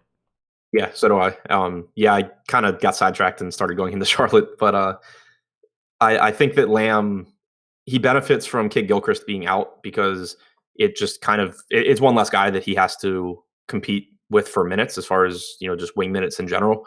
And if Williams is out, then it's another body that's not out there. And Lamb can just be so productive when he gets the playing time. He has about a 23.5% usage rate since like the start of November. He's been shooting a little bit more. He's been more aggressive. If I project him even for like 32 minutes, he comes in as a really, really good play and another guy that we can pivot to instead of like Tyreek if Oladipo's out.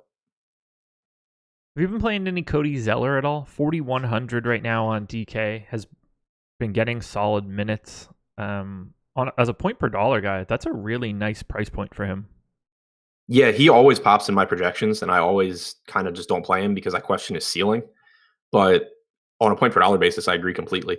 I mean, it's just too cheap of a price tag. You do have Hernan Gomez back here, so that's at least giving him his backup center back. But still, I mean, if you expect 26 to 30 minutes probably out of Zeller, he comes in as a perfectly fine point per dollar play. The issue for me is just sacrificing the upside at center. I want to see if he's had any big games lately. It's just mid-20s every night. He started out on fire in that last game against Indiana, but then it blew out. Yeah. Yeah, because I mean, he only played 23 minutes in that game. He probably would have played like 30 to 32. Anybody else from Charlotte? Batum, Bridges, Dwayne Bacon? You making bacon? I mean, if Williams is out, I have no issue like taking a chance on $3,800 Bridges. Yeah, but a lot would depend on his projected ownership because again, there are just so many bodies that they can go to, and it's not like he's a super highly productive player anyway. Like even if he gets minutes, he can pretty easily not do a lot. So it would kind of depend on his projected ownership. But outside of that, there's not much that I'm interested in. Like Lamb's the guy here that I'm most likely to play. You and me both. I think that's probably it. Let's move on and flip my hat back around now. Don't have to represent any longer for the Hornets. You drink one of your 2 coffees. Starting to wake up. There you go.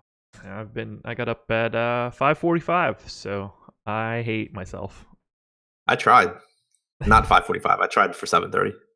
Those are not comparable at all. After this, I'm going to go downstairs. I'm going to make myself a Thanksgiving leftovers quesadilla, and I'm going to have like just a baller lunch. So I'm starting to get a little excited. Yeah, it sounds good. I don't know how I'm going to work the mashed potatoes into it, but I need to because I'm not going to lie. I made like arguably the best mashed potatoes in the history of mashed potatoes. Father-in-law was like, "Oh, these mashed potatoes are really good." I was like, "Yeah, there's 2 full sticks of melted butter, a full cup of cream. It's barely a potato." Got to do it. Thanksgiving, YOLO. Milwaukee Bucks 121.75 implied total, hosting the Phoenix Suns 108.25. This could be a bloodbath. We'll start with Giannis. 11-4 on FanDuel, 11-4 on DraftKings. Chalky on FanDuel a little bit, 23% expected ownership, 13 on DK. You're going to be hard-pressed to find a guy with a bigger ceiling than Giannis here against Phoenix with a 121 total, tied for the highest with the Pelicans. What do you want to do with Giannis here? You have him projected for 900. I was actually surprised. I only have him projected if I give him 38 minutes, which is where I would project him, assuming like a competitive game. I only have him projected for like 66. Okay. But is lower than I thought I'd have. If I give him, 36 minutes, it's like 62 and a half. So, yeah, I mean, I like Giannis obviously a lot. I don't know if I'll get to him in like single entry or 3 max just because, mid range is so strong and, I have Westbrook projected really highly as well. But yeah, I like Giannis a lot. Yeah, I got 11% of Giannis on my first run. Which is more than any of the other priority small forwards, but the top half of small, just Giannis, LeBron, KD, like even just to continue, Kawhi and Paul George, that is just such a highly concentrated group of like league talent. Yep. I don't know, just so frustrating. And then you get the power forward and it's AD, Aldridge, Aaron Gordon, Siakam, and Sabonis. It's just like a very different quality of player. Not that I don't like those power forwards, but the name value is all wrapped up in small forward. Would you agree if you're playing Giannis, it's probably pretty important to have like Devin Booker or at least TJ Warren or Ayton or something? Yeah. Without question. If you're trying to go for a Giannis ceiling game, this is going to have to stay at least slightly close. someone's going to need to keep up from Phoenix. And I mean, Booker and Warren are probably the two guys that have like the easiest path to it because, well, they both love to shoot the ball. Warren in particular is he's ridiculous. Dude, he will take advantage of every single minute he can be on the floor. Yeah, the thing that kind of sucks here, at least from my point of view, like on DraftKings. So Giannis, obviously 11-4 is fine for him, but if I pair him with guys from Phoenix, and I agree with you, like Devin Booker would be my number one choice, but he's 8,400, and now suddenly I've spent 20K on this game. TJ Warren is 6,500, which I think is a perfectly fair price tag, but I don't think he has the upside that Booker does. And it just is a little bit more than I'd like to pay for him. DeAndre Ayton projects as the best play from Phoenix for me, but then you're taking up like a center spot, and I'd still like rather have Booker. It's just I don't think I'm going to like the teams that I get if I try and go Giannis and then pair him with Phoenix. But I also, if I play Giannis, I want him paired with Phoenix. Yeah, it makes a lot better construction on FanDuel where Giannis is the exact same price on both sites, and then Booker is $500 cheaper on FanDuel. Yeah. Really, really easily get to Giannis, Devin Booker. I mean, any parts of this game really will combine well. Nobody else really getting a ton of shine from Milwaukee, at least on DK. Bledsoe at 12% ownership on FanDuel, Middleton 13, Brogdon 10, which seems high. Do you like anything else from the Milwaukee side? It's hard to say no, I guess, because Phoenix is so dreadful on defense, but I think everybody's kind of priced fairly. I like Bledsoe. He played like 34 minutes in their last competitive game. Obviously, their game against Portland was not competitive. You only got like 24 minutes from Bledsoe. But I think if you even get 30 to 32, it's a spot that he can do pretty well in. Obviously, he hasn't been as involved offensively this year as in the past. But, I just think it's a pretty nice spot for him. And then if you wanted to factor in narratives, they don't hurt.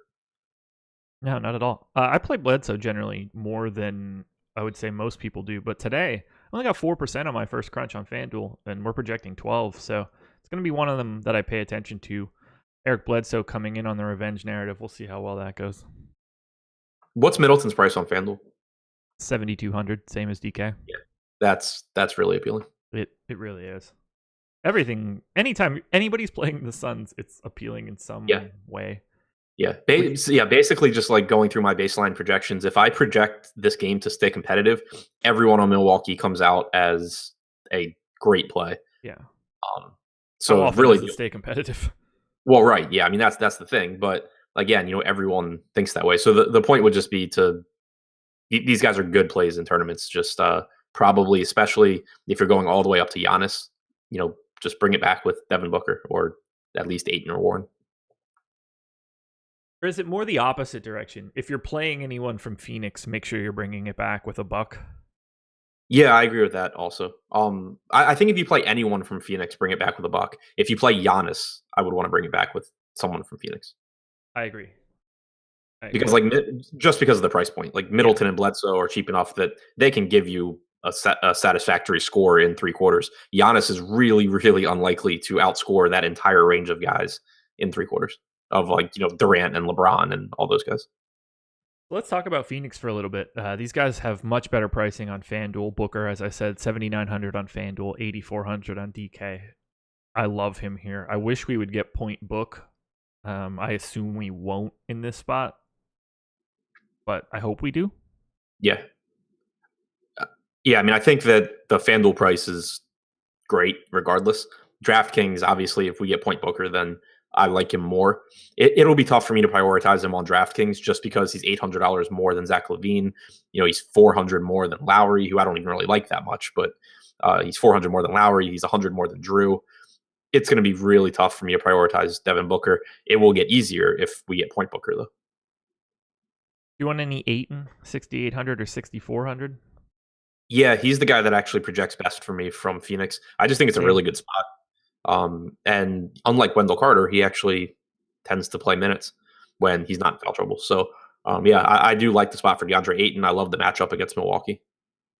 DeAndre Ayton already. I mean, small sample, clearly. Best point per minute guy on Phoenix.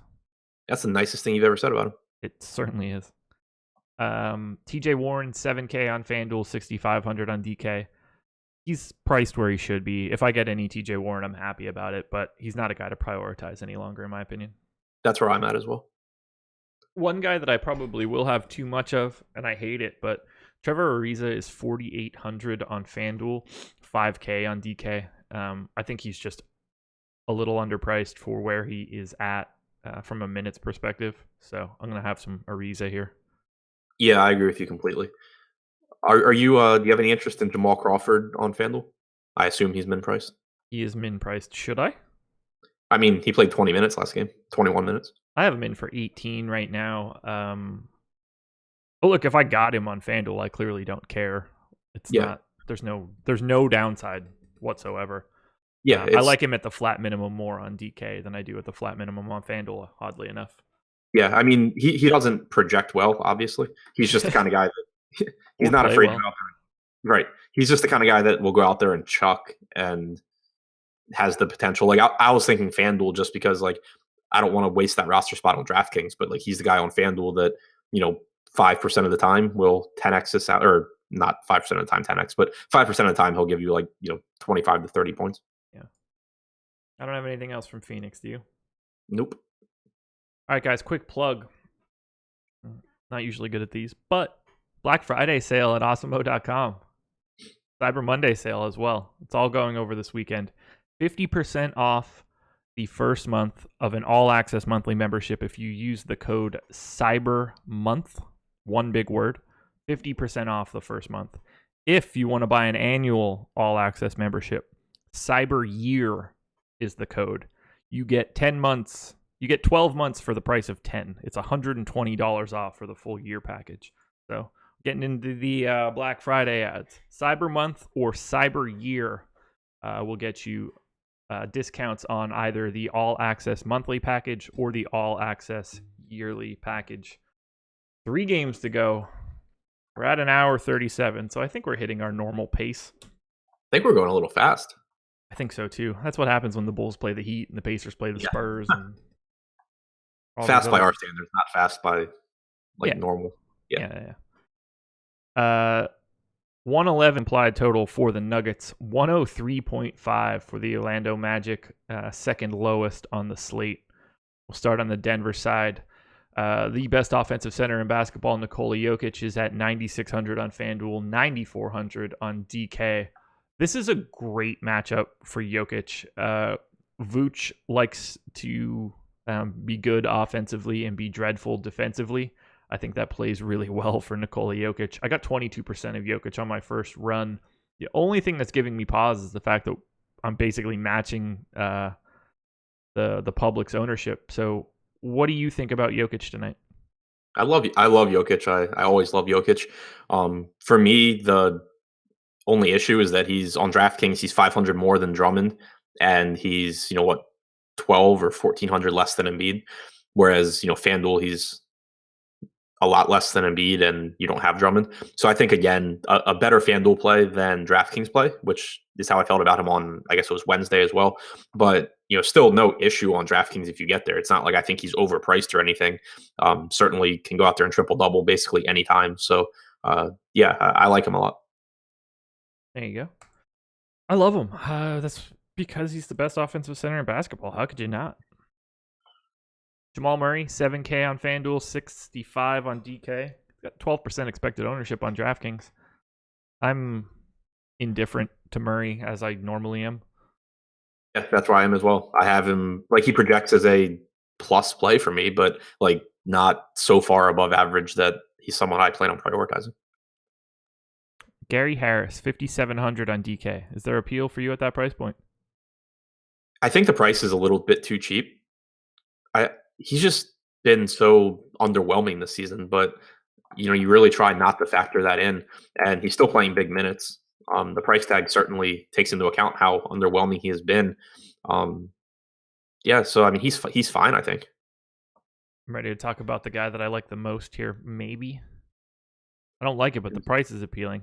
6,100 on DraftKings, but just 5,900 on FanDuel. What do you want to do with Paul Millsap? I hate Paul Millsap so much. Well, I don't hate Paul Millsap. I hate the fact that he cannot play more than 28 to 30 minutes here. Yeah. So I think a better FanDuel play than DraftKings play, since you have to roster the 2 power forwards there, and you can't use any of the small forwards at power forward. Right. And he's cheaper. Yeah, I mean the issue is just the same as it has been. You have Trey Lyles backing him up, who isn't playing as many minutes now, but Millsap still isn't playing a ton of minutes, so it's kind of just tough to really love him. We saw, yeah. So Lyles, I'm trying to figure out what happened against Minnesota. Lyles didn't play as much. Lyles only played 14 minutes, but we got a pretty healthy amount of Mason Plumlee playing alongside Jokic. I assume that just has to do with the size of Minnesota. But if that's something that continues going forward, that actually is bad for Jokic, so keep an eye on it. But I assume that was just matchup based. But regardless, we've just basically seen Millsap locked into 28 to 30 minutes because he has productive backups behind him. So he has to be really, really, really efficient to really hit a high ceiling, which makes me like him. I like him a lot more on FanDuel today than I do DraftKings. That's where I was trying to lead you. I feel the same way. He's only at 9% ownership on FanDuel, but like you said, you got to play 2 power forwards. So I like being over the field in a 150 scenario here, especially against Orlando. Anybody else from Denver? I don't really see anybody jumping out unless you really like someone like Monty Morris at 4,200. No, that's it from Denver. Jokic is my favorite guy, and then I have Murray. Looking at DraftKings, Jokic is my favorite, and then Murray and Harris are both good plays to me. Everyone else I don't really have interest in. There we go. We'll move to the Magic. 9K for Vooch on FanDuel, 8,100 on DK. Not a huge Vooch fan here. Not a huge fan of the Magic in general in this game. Yeah, I mean, it's just Denver plays slow. They play reasonably well defensively. I love Vooch as a DFS guy and an upside guy, and so I don't have an issue with him there. But it's just that the price tag's kind of unappealing, and also we've seen Orlando just run kind of flatter rotations than most other teams, and so the result is that you end up projecting Vooch for 32 or 33 minutes instead of 36. And that matters when you're talking about these centers, above $8,000. When you're comparing him to guys that can play 36 or 38 minutes, we don't see that very often out of Vooch because he does have a backup in Mo Bamba who they would like to play 15 to 17 minutes a night or whatever. So it's pretty unlikely for Vooch to go out there and play 36 to 38 minutes, which at this price point just knocks him down enough to where I end up not prioritizing him. Okay. I don't have any interest in Aaron Gordon, really. 7,600 on FanDuel, 7K on DK. I don't have much interest in Evan Fournier. Either of those guys tickling your fancy? No, not really. It was nice to see Gordon get back to 36 minutes last game and Fournier get up to 35. So that was, good to see. But still just nothing that I'm prioritizing there. John Isaac, 3,600 on DK. Any interest? If he gets back into the starting lineup, then yeah. But we saw last game what I had said I was concerned about. He played 24 minutes 2 games ago, but that was a game that Aaron Gordon played 29 and a half minutes. So Isaac got basically all of the backup 4 minutes and then, picked up a few minutes alongside Gordon. Last game, Gordon played 36 and Isaac dropped to about 20 minutes. He's just he's not overly productive on a per minute basis anyway. And so as long as he's coming off the bench and his minutes are subject to how many minutes Aaron Gordon's going to play, it's really difficult for me to like Isaac just because I expect Gordon to play a lot of minutes most nights. Makes sense to me. Anything you want to touch on from Orlando? It doesn't strike me as that great of a spot. No, not a particularly appealing spot. I like Vooch. I don't like him as much as some other centers. Outside of that, though, I just don't really get anything. Alrighty. To the Warriors we go.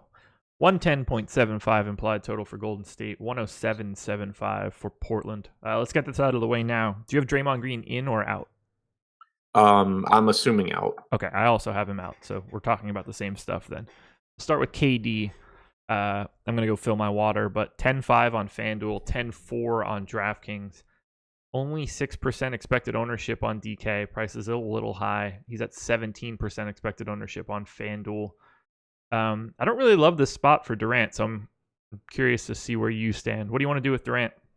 I just want to keep playing him. Like, he's been so disappointing lately, but I just don't know why why we would expect that to continue. If you just look at what he does without Draymond or with Curry on the floor, you're still looking at like a 36 to 37% usage rate. You're still looking at a ton of assist opportunities. And so it makes me want to play him. Like, I don't love the matchup against Portland. And I think that he projects pretty similarly for me to Russell Westbrook. So it's not that I like absolutely love Durant, but I just think that the price tag's a little bit too cheap. I don't think he should be $1,000 less expensive than like Giannis, for example. So that makes me still kind of interested in going to Durant. Again, not like on this slate, I don't think he's someone that you like have to have a ton of, but I like the price tag on him still. Yeah. I'm surprised that he's as chalky as he is on FanDuel. He is like 17% is a lot on this slate, but 10.5 price tag, $800 cheaper than LeBron, $900 cheaper than Giannis. I get it. I mean, I have him projected better than LeBron in raw points, and that's, he's $800 cheaper, but I don't know what I'm going to do here. Probably not have that much Durant and probably be pissed about it. Yeah, I mean, and he also, like, he played 35 minutes last game, but he did lose, 4 minutes to blowout. So again, you're looking at 38 or 39 minutes. Any Clay? 68 and 67 respectively. Probably not. Yeah, I never get Clay. I like Clay when he's less expensive. 67 just kind of feels like the correct price tag for him. There's the hot take. I like this guy when he's less expensive. I like free things. What do you think about Quinn Cook? If Draymond is out, he's significantly more appealing. I feel like people don't realize that Quinn Cook is tied to Draymond because they're such dramatically different positions, but they're kind of like the same person. 5,500 for Quinn Cook on FanDuel, 5,100 on DK. I like him more on DraftKings for sure. 5,500 is a tough sell for me on FanDuel. I would if I'm gonna play, I would just rather punt with someone in at a lower salary point on FanDuel. 5,500 is kind of a no man's land. I have a hard time seeing Quinn Cook putting up like a monster game at that price. But for 5,100, what's his eligibility on DK? Does he have both or just point guard? Just point. Okay. Yeah, just point guard. Yeah, I mean, him getting back into the starting lineup last game, that was nice because now you can project him again for 33 to 34 minutes. He played outside of the garbage time at the end. 100% of his minutes were alongside Durant, but in 143 minutes alongside Durant this season without Steph or Draymond on, still 0.83 fantasy points per minute. Yeah, 20% assist percentage, 19% usage. So it's not that you expect him to have a huge game, but I just think that the price tag is low enough where he gives you a solid floor. And if he's hot shooting, then obviously he can beat it. Slack said Dre and McKinney both ruled out. Did that happen since we've been on the show?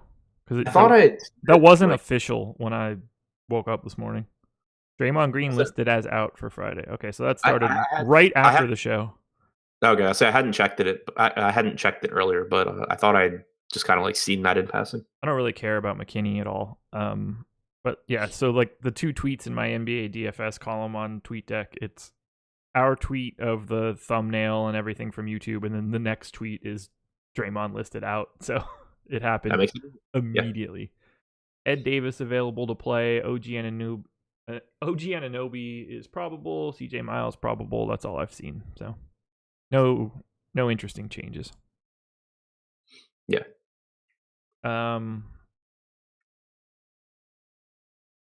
Anybody else from Golden State?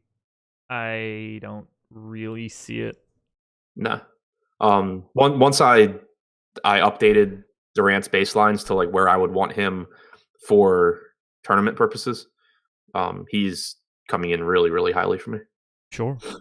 I'd play Iguodala for 3,800 on FanDuel. If we see certain matchup, if he's gonna get 25 minutes, I'm happy to punt with him. Well, Yeah, maybe I'm not happy, but I'll do it. it's a FanDuel play for me. I Right. have no interest in like ever rostering Iguodala on DraftKings. Oh, no. Yeah, it's FanDuel only. Let's go to Portland. Damian Lillard, 9,400 on FanDuel, 9,000 on DraftKings. I didn't get him all that much. 10% expected ownership on FanDuel, 8 on DK. I would have assumed I got him more. This feels like a really good spot for Lillard. Am I crazy? No, I think it is too. And normally I don't get much Lillard, and I end up without him projected that highly. But I actually have him pretty. I have him as a really good play today. I would rather play him than like John Wall. I'd rather play him than Lowry, even for less money. Yeah, I'm gonna have to take a deeper look into this and see if I can get him a boost or something. That's a good spot. What do you think of Nurkic? 7,800 on FanDuel, 6,600 on DK. If I was going to play him, it would be on DK. I wouldn't touch him at all at 7,800 on FanDuel. Yeah, that's where I'm at as well. I always love Nurkic, and he's athletic enough. I don't expect him to, have issues here. I mean, this is not the same Golden State team as when they're healthy with Draymond and Curry on the floor either. I'm not too worried about all of the switching of Quinn Cook, Iguodala, Clay, Durant, and Damian Jones or whatever. Like, it's just, that's not the same sort of defensive team. Right. Good point as well. So, I mean, I like Nurkic. I think that he's too cheap. I think that he probably won't be owned as highly as he should, given his upside whenever he can play, like 32 minutes.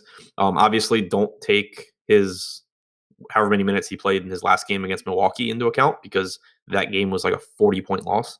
So Nurkic playing, what did he play, 21.8 minutes? It doesn't matter. It's not like, Stotts is back to not playing him. Yeah. He played like 14 first half minutes. He probably would have ended up somewhere between 28 and 32 again. I have him in for 27 here. Am I underrepresenting him, you think? For that seems probably right for like cash games for me. For tournaments, I kind of always go to like 32 for Nurkic, because we've seen him get up over 32, and it just gives me like his ceiling games. News popping from 2 minutes ago. Al Horford unlikely to play Friday. All right, so 3K Daniel Theis is my immediate thought. Yep, I agree. Go to the rest of Portland here. CJ McCollum, 6,700 on FanDuel, 6,500 on DK. I'll just play whatever I get of CJ. It won't be a lot, but it'll be something, and I'm not enthusiastic about it. Yep, that's where I'm at. Aminu, 5,100 on FanDuel, 4,400 on DK. I'd have a hard time not playing a lot of $4,400 Aminu in this spot. Yeah, my only back. Right, that would be my concern. Harkless is back. Curry is questionable, or Curry's probable. He was probable last game too and didn't play. Yeah. Point just being though that it can force guys down. Like, you don't have Evan Turner needing to run point as much. You have Harkless back, so I don't mind Aminu, but I think that projecting him for like 28 to 30 minutes instead of 36 is probably the way to go. Yeah, 36 is definitely going to be a tough sell. I have him at 29 right now, but I would expect him to be out there a lot, almost always when Durant is on the floor. Yeah, I mean, they can put Harkless on him too, though. Yeah, I wonder how much Harkless is going to be out there just in general. Right. Yeah, I mean, that's the big concern for me. Like, when Harkless is healthy, we've seen in the past that Stotts goes to him as like Harkless has had so many like randomly good games against guys like James Harden and those kind of scorers where he just gets a bunch of minutes. But I just don't know how healthy he is right now. This is going to be outstanding. DFS Paperboy coming in from Periscope with the message: I signed up for the live notifications. I like how you guys talk, precise and fast. We're at the hour and 54-minute mark of this show right now. So unless you mean like the speed of our voices, we are about the slowest show on anywhere in the DFS industry. I do talk very fast. Now, if you're watching Eddie, Eddie tends to talk pretty quickly. I know I draw out everything that I do.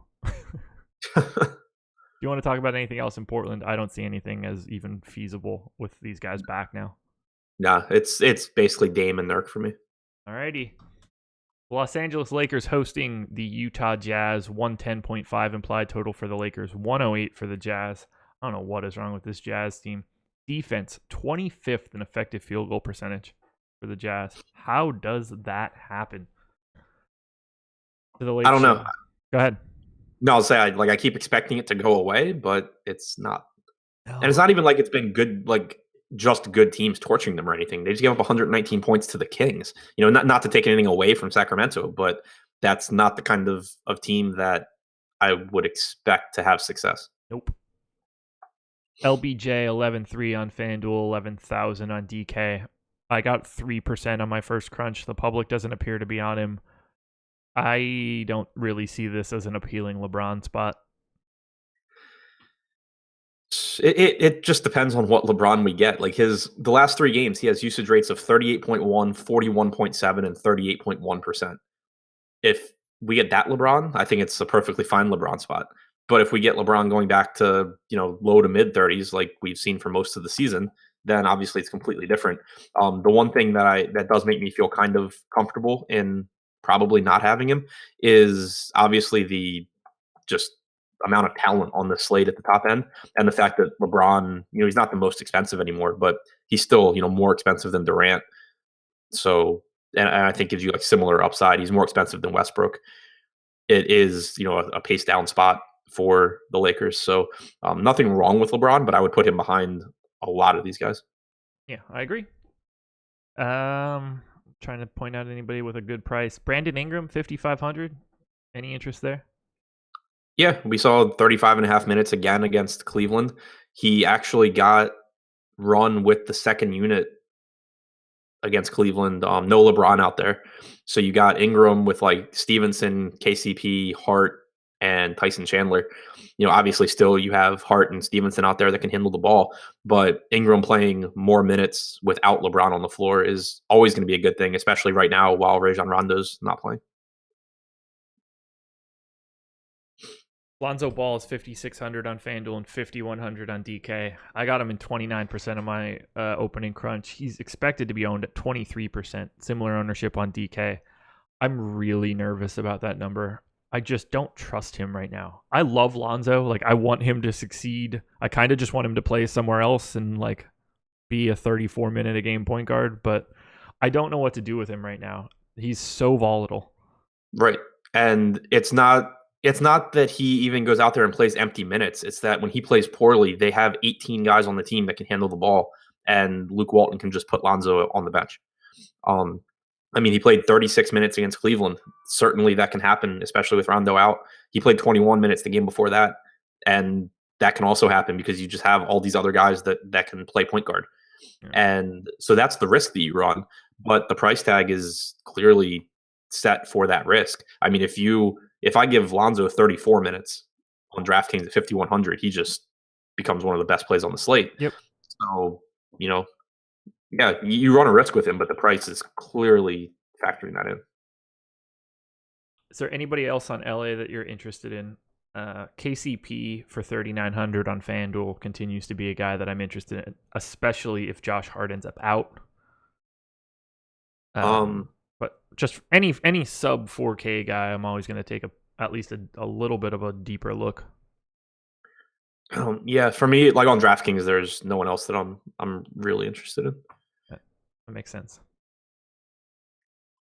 Go to Utah, close this thing out. 7,900 Rudy Gobert on FanDuel, 7,500 on DK. This seems like a really good spot for Rudy Gobert. Am I crazy? No, I think it is, and I'm pretty happy about it because I love Gobert. I just haven't really gotten the opportunity to play him all that much this season. It just seems like Utah's been in really unappealing games, combined with Gobert has been a little bit more expensive than a lot of the centers that I like.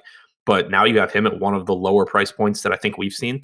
At 7,500 on DraftKings, you have him in a very appealing, pace up spot against a Lakers team that plays JaVale McGee and Tyson Chandler for almost 48 minutes. There's no one around him that I really love. He's in the same price tag as like Steven Adams. I would prefer Gobert. Yeah. So yeah, this is a spot where I do really like Gobert here. Okay. Yeah, we're on the same page. Donovan Mitchell, 7,600 on FanDuel, 7,400 on DK. Not someone that's popping up all that much for me, but again, in a pace up spot, I could have some interest in Mitchell. Yeah, that's where I'm at as well. He is always going to be somebody that should project much lower than his actual ceiling, just because his ceiling comes from him shooting efficiently. He's kind of like it's kind of similar to Zach LaVine, except for he doesn't get as much opportunity as Zach LaVine does in terms of facilitating or in getting shots up. But like you just need him to have an efficient game, and he'll blow his price tag away. It's just like guessing what game that happens. Anything else stand out for you? We have no ownership projected to these guys outside of 5% to Jingles on DK. I mean that looks fine. Derek Favors at a point per dollar spot looks fine, but he just doesn't play enough. Jay Crowder for 4,400 again is fine on a point per dollar perspective, but I don't love any of these Utah guys unless you really want to, think that the pace goes crazy for them. Right. It's kind of weird because I think that Mitchell, Rubio, and Ingles all have monster ceilings for their price tags, but none of them, median wise at least, or even a little above median, project as great plays at their price. Gobert projects as a great play. I think his ceiling is phenomenal as well. So he's the one that I like the most. The other three, though, I'd be happy if they're not going to be owned in tournaments. I'd be happy to be above the field, but they're just not guys that I would, have as like core plays. I agree. Anything else? Nope. Support line blowing up right now. That's it, everybody. 12 game slate, 11 on one site, 12 on the other. So hit that like button. We are done, but we are not completely done because it is time to thrive. Thrive Fantasy, guys. Fantasy sports with a prop slant. So we're going to give 5 picks today based on today's slate. I've got them on the screen right now. The goal is you take either an over or an under. There are 200 points available on each prop, and you get a little bit more or less depending on which direction that's shaded. So the first one we're going to talk about, Chris Paul, over or under 18.5 fantasy points.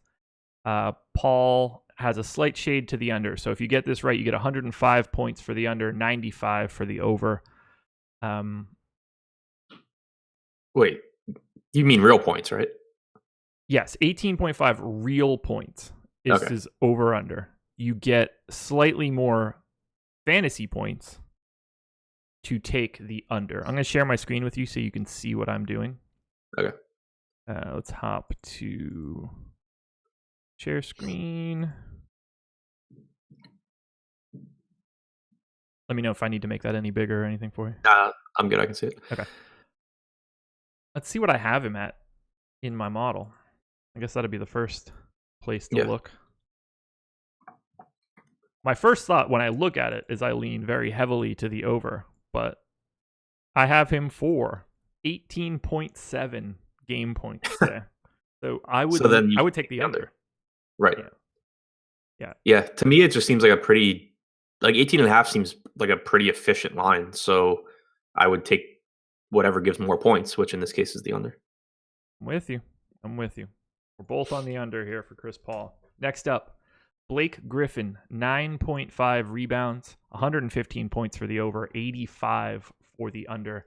I'm going to have to change up my model a little bit. I don't total up like rebounds and steals and stuff like that. I only do the total for points, but I have the rates here. It's just everything's just contained inside the formula. So I'm going to split those out for the future. But Pistons taking on this same Rockets team. I'm smack like the over here is just like a lock, I think. Yeah. When you factor in the 115. I would have flip-flopped that scoring, right, to make me be on like the fence for it. For 115 points for the over, I'm not even batting an eye. I'm clearly taking the over. I'm making sure that I didn't write it in here wrong. Nope, over 115. We're both on the over? Yeah. Like it would be a conversation if the scoring were flipped, and I would still probably lean the over. But and if you're looking to try out Thrive Fantasy, there is no website. It's just an app. So if you're on an iPhone or an Android phone, you can go ahead and download the app and check it out. Check out what we're talking about. Next up, Ben Simmons, who I feel like we barely talked about today. Yeah. 26.5 points plus rebounds. The under is shaded, additional points there. I like the under here, but I'm super nervous about it. But I would prefer the under. 26.5 is a lot. He can have such a vacant scoring game, even being good from a rebounding perspective. So give me the under for Ben Simmons points and rebounds. Yeah, I'll take the over. Usage has been up lately. It's definitely trending in the right direction with Butler. It's a perfectly fine matchup, and I expect him to get double-digit rebounds, so he doesn't need to do a ton scoring-wise. You're taking the over? Yeah. Ooh, the first difference. I like it. Next up, this one's the fun one. Dwayne Wade, 20.5 points plus rebounds plus assists. 95 points for the over, 105 for the under. This one's all about minutes, right? If Dwayne Wade plays the allotment of minutes that he should, I have a hard time not taking the over. But he could also just play 12 minutes or whatever, like before. Rick Fair, if the screen is blurry, change your settings. You're the only person saying this. I assume it's your quality settings and it's set to auto. So check that out. Homecoming game for Dwayne Wade. Yeah. So that'll be my tiebreaker, and I'll assume he gets his minutes, and I'll take the over. All right, I'm going to take the under. I'm not a big Dwayne Wade fan. Neither am I, but... And then finally, one of my favorite players in the league, DeAndre Ayton, 29.5 points plus rebounds. The action is split, 100 on both sides. What do I have DeAndre Ayton projected for points-wise? Nope, that's Elfrid Payton. Stupid people having the same Ayton. I have him projected for 14.7 game points, which would mean, we'll round that up to 15. I would need 14.5 rebounds out of DeAndre Ayton. I'm going to take the under here. What say you on DeAndre Ayton? Yeah, I'm taking the under here as well. Alrighty. I like it. I like it a lot. Oh, good. My night comes down to Dwayne Wade. And Ben Simmons. Dwayne Wade and Ben Simmons, yeah. So we were the same on Chris Paul, the same on Blake Griffin, same on DeAndre Ayton. I am on the under on Ben Simmons, under on Dwayne Wade. Adam is over on Simmons and Wade. If you're interested in signing up for Thrive, we dropped the link in the chat. It's a bit.ly link / oh my God, I can't even speak. bit.ly/ThriveStrat. Hit that link, sign up. No promos or anything, just a new look at DFS. I like it. I'll keep track of these results. We'll talk about them on Monday to see how we did. Adam, anything else? Deep dive article from Lofty today's Friday. Yeah, from Lofty should be out sometime this afternoon. Deeper dive show with Lofty and I at around 5 Eastern. Yeah, and then live before lock from 6 to 7. Chris Spags, Eddie Fear. Cyber Month and Cyber Year are the two promo codes. 50% off a month of all access membership if you use the code Cyber Month. $120 off of Cyber Year. It is 12 months for the price of 10. Get in there for the Cyber whatever weekend, Black Friday, Cyber Monday. They need a term for this for like the entire week. Now that it's like 5 days of Black Friday, they need a new term. Hit that link for Thrive. It's in the chat. $10 deposit match if you're interested. Get a little bit of free shekels. That's it for us. I hope everybody had a good Thanksgiving. Adam and I will be back Monday morning. Adam's going to keep drinking his cold coffee that didn't start as cold. It was originally hot coffee. And we're going to get out of here. Tune into everything else for today. Everybody, go watch Tiger and Phil in a couple hours. We're out of here. Oh, is it today? It is today. 3 o'clock Eastern start, 12 o'clock Pacific time. Should be fun. I got $200,000 on the first hole. Phil Mickelson bet Tiger that he would birdie the first hole, and they put $200,000 on it. So, and Tiger, it was a fan. If you haven't seen the video, watch it. That's it for me, guys. We're out of here. Bye.